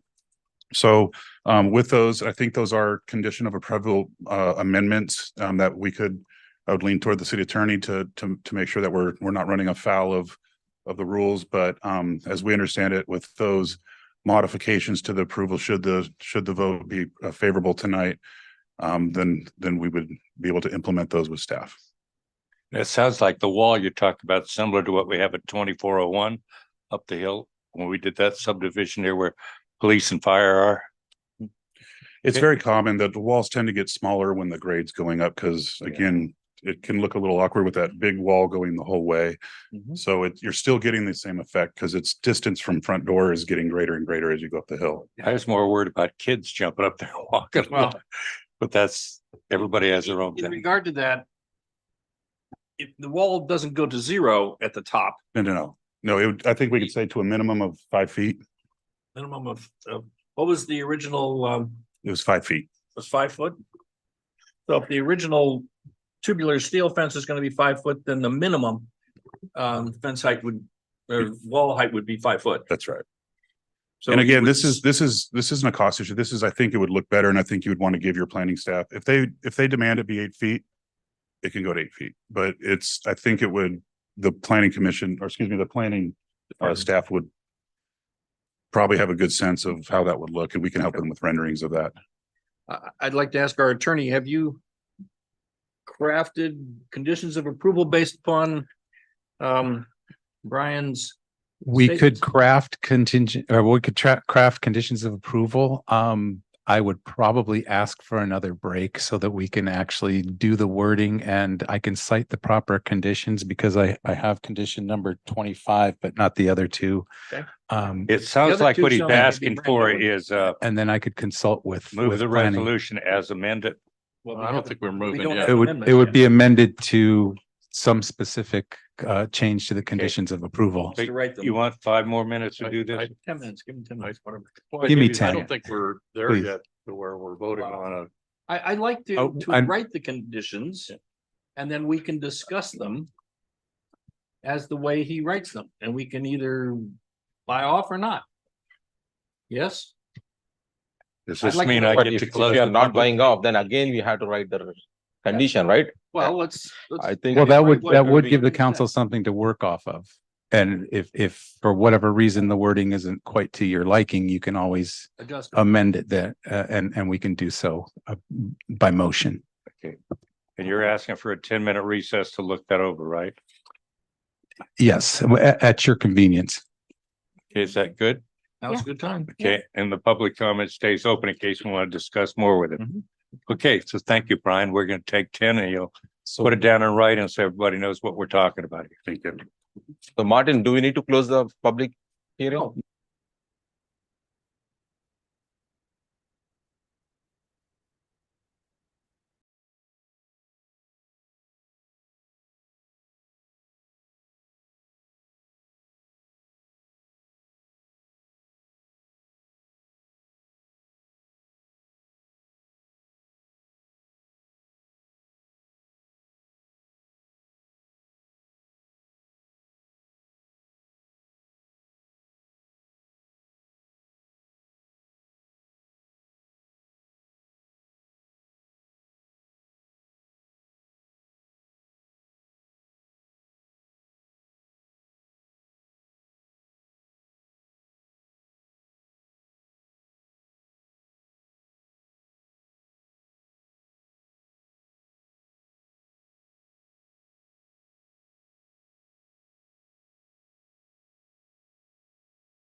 Okay, we are back from recess and the public comment is still open. Oh, the applicant and the attorney? I didn't see him raise his hand. Go ahead. Thank you for waiting, members of the council. I know that was a long 10 minutes, but we did come back with some proposed wording. And I just need to find it here in my email. So we made changes, proposed changes to 5 separate conditions of approval. A condition of 11 was to provide for the wall, solid wall varying in height between 5 feet and 8 feet in accordance with the proposed grade. And if feasible, to make that wall a solid wall as opposed to the tubular steel fence. And if the council prefers, I can read exact wording, but if in the interest of brevity, I can just summarize these. Go ahead and read this. I'm sorry, go ahead and read them. Yeah. Okay. Condition of approval 11 would now read, prior to issuance of a building permit, subject to the review and approval of the community development director, the applicant shall provide revised specifications for the installation of a solid wall in height between 5 feet and 8 feet based on the proposed grade, comma, if not feasible, a 60-inch or 5-foot perimeter tubular steel fence design to replace the prior proposed 42-inch fence along the Crow Canyon Road and El Costa Boulevard frontages. Condition of approval 12 is proposed to be amended as follows. Prior to the issuance of the first residential unit building permit, the applicant shall have a fully executed affordable housing agreement with the city as an alternative means of compliance with the inclusionary housing ordinance. The agreement shall provide for a total of 5 multifamily units of affordable housing and 1 single-family detached unit on the Iron Horse Village project property. Of the total 5 multifamily affordable units, a minimum of 1 affordable unit shall be offered for sale to very low income households. 2 affordable units shall be offered for sale to low income households, and 2 affordable units shall be offered for sale to moderate income households. The 1 single family detached affordable unit shall be offered for sale to a low income household and shall completely satisfy the single-family detached affordable housing obligation under the inclusionary housing ordinance. All affordable units must meet the state of California's Department of Housing and Community Development requirements and count towards the city's fair share housing production of the applicable very low, low, and moderate income units as assigned by the Association of Bay Area Governments. The proposed new condition 15 basically just changes the number 5 to the affordable units to the number 6. I can read that as well. All affordable ownership units shall be required to remain affordable for a period of not less than 30 years following initial close of escrow. If the affordable units are sold or transferred during the required term, each change of ownership will require a new 30-year affordability term to be recorded. The affordability covenants on the 6 affordable units shall be made enforceable by recorded deed covenants or restrictions on all the affordable unit parcels in the official records of Contra Costa County, California. And finally, proposed condition of approval 26, the applicant shall install a left turn pocket approximately 150 to 200 feet in length in the Crow Canyon median between the project driveway and the Crow Canyon Road, El Costa Boulevard intersection to function as a U-turn, subject to review and approval of the city traffic engineer. The applicant shall eliminate the eastbound left turn lane at the driveway and create an emergency vehicle access through the median as approved by the city and San Ramon Valley Fire Protection District. That's 4. Did you say 5? I did, but I miscounted. It's just the 4. Okay. Anything else? Any questions to staff? or the applicant? Can I get clarification from the city attorney on that last part of the course of action on the or condition of approval on the affordable housing agreement? You said one low affordable unit would completely satisfy the single family requirement. Yes, Well, what does that means is that it eliminates the requirement to pay the fee that they would have otherwise had to pay for that one unit, for right? But not for the entire.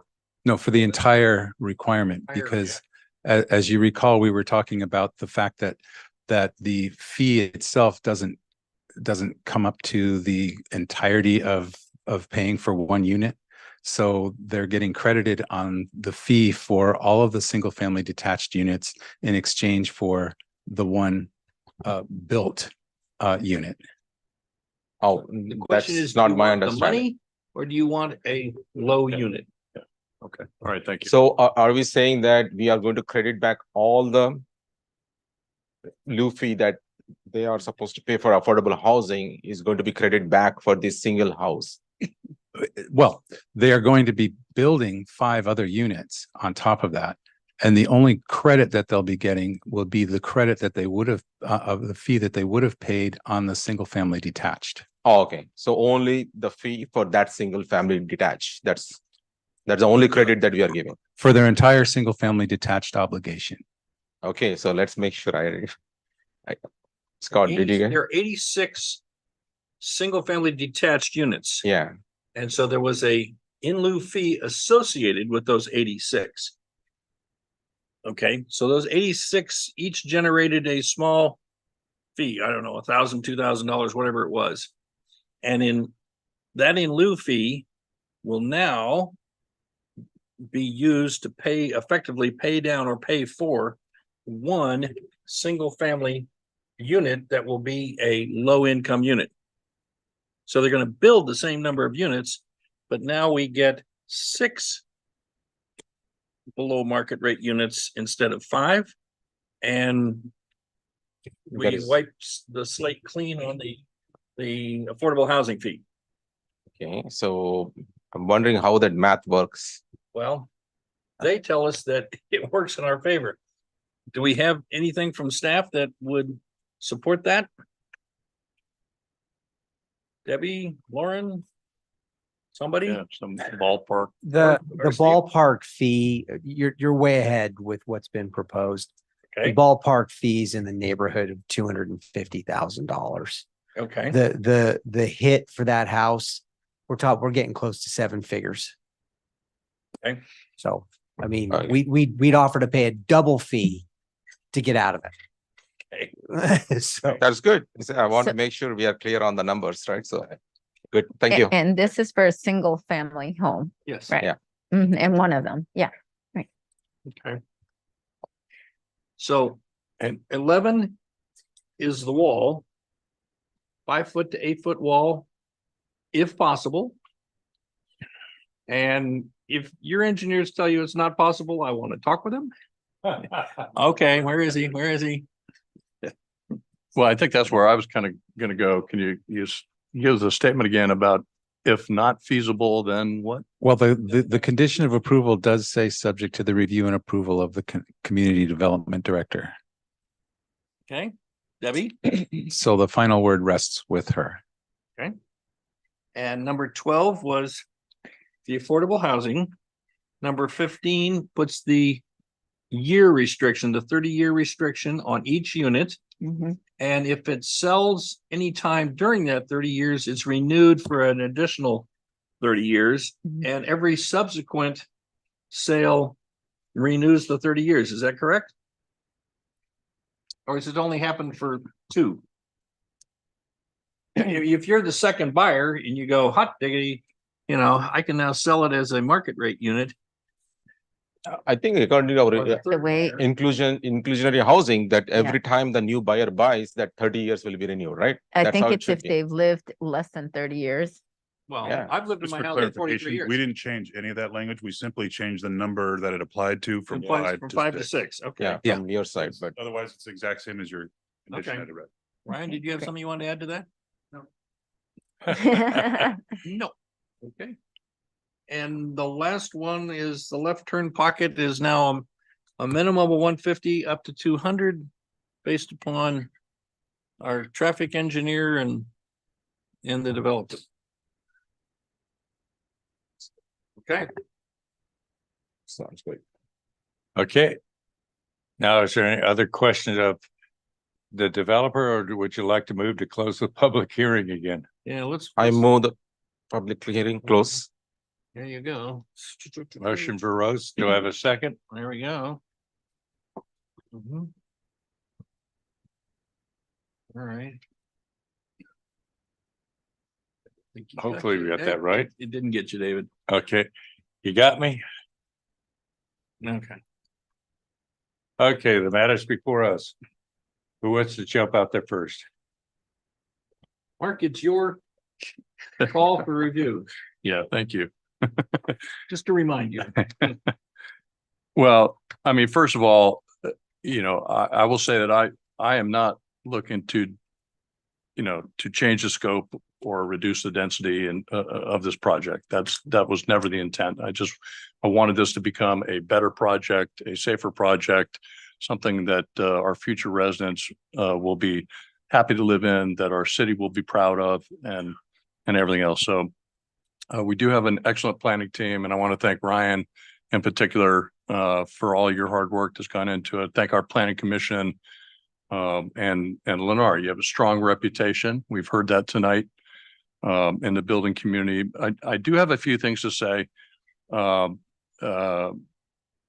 And I'll address each of the 4 points that are raised in the call for review, since I did bring it up. But here's the bottom line.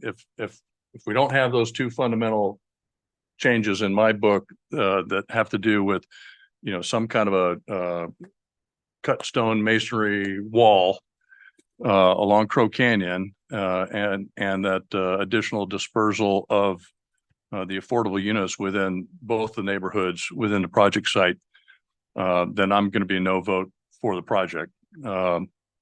Regarding, but it sounds like we've got some conditions of approval that address that. Regarding the mid-block U-turn, I'd say it may be inadequate, and it's been deemed a safe option and meets our different planning standards. In my gut, I still don't think it's the best option. I don't know what the best option is. I certainly would have liked to have seen a little more deeper analysis on some kind of a protected U-turn, even if that meant the expense of a few more seconds to the people coming, say, westbound on Crow Canyon, balance that with the added safety to the future residents who are going to have to live there and leaving that project site to try and travel westbound. So from that perspective, I just, in general, I don't think we should just settle for good enough. But what I'd like to see in the future is early in the planning process, and before the ink is dry. And I know in this case, the ink, you said the ink wasn't dry. This wasn't a cooked project, and I get that. But I say we push for the best possible outcome with things like that. Regarding the fundamental siting of the townhomes along Crow Canyon, I get it that we're not going to reverse those. It's too late to talk about that. I said that in call for review. I appreciate the proposed change to the condition of approval language. That's probably about all I'll say on that, other than my intent, and I'll say this to to our planning staff who's going to review this, is that I do think it should somehow match as much as possible that cut stone masonry look that we have in other places throughout the city, just for some consistency. I do think that'll look good. I think our future residents will be better protected with that. It'll be a quieter neighborhood. And I think it'll also send a message that, we care about our future residents, and it'll portray a positive image for the city of San Ramon in the future. regarding the Alcosta ingress egress issue,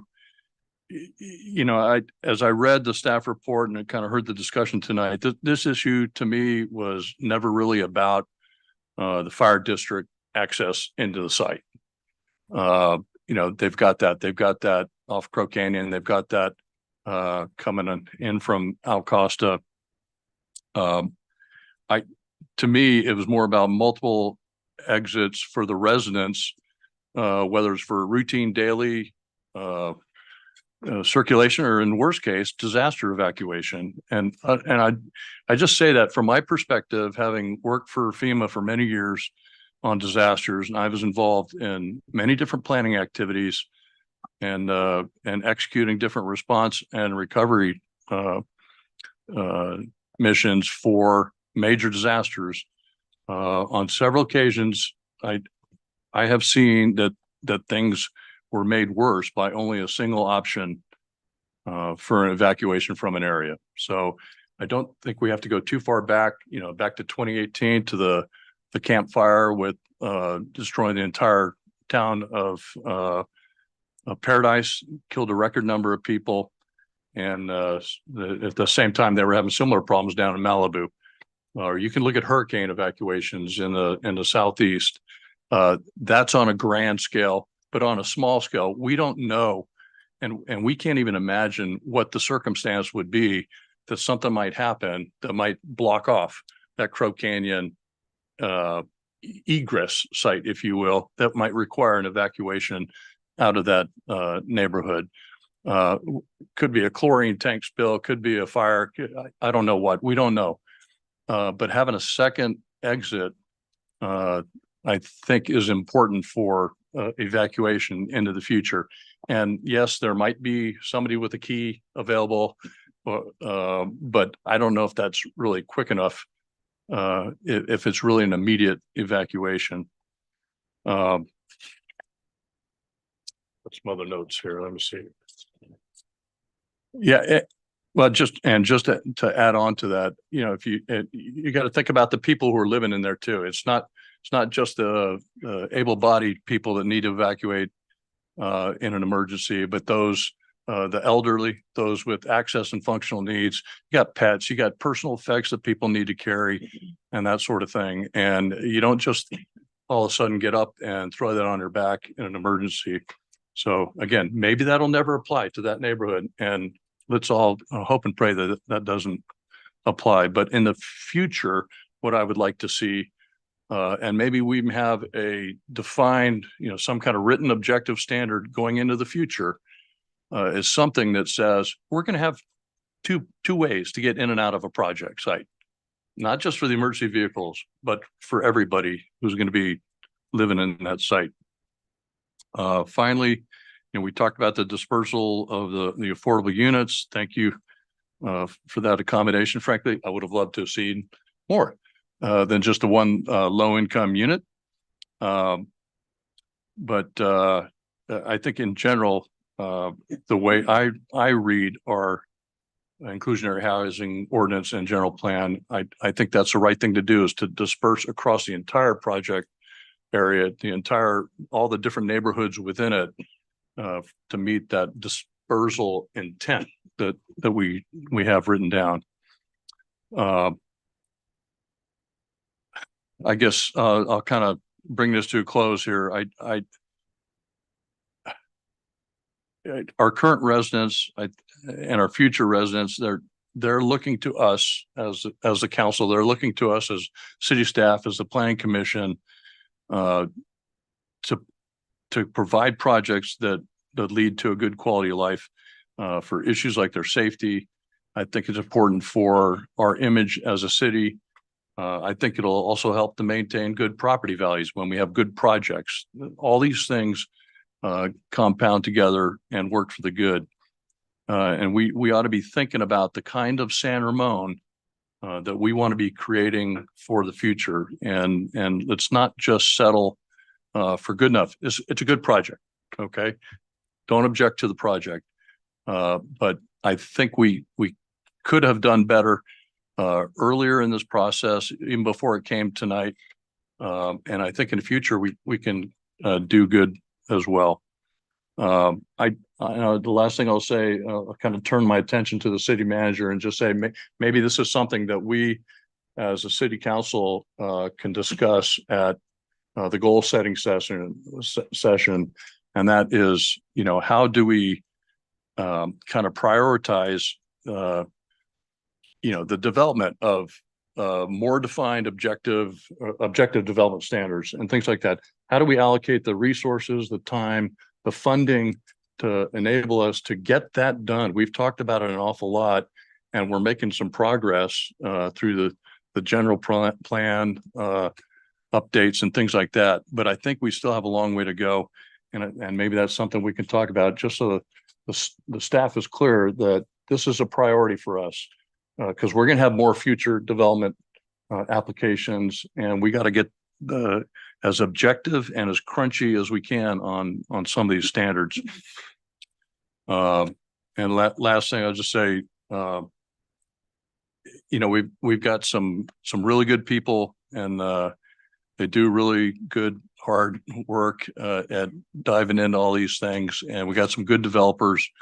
And I think to do all these things that I'm talking about, I think that will create the kind of city that we want and that we can be proud of going into the future. So again, if you want my yes vote, I want that wall, and I want that dispersal of some additional affordable units.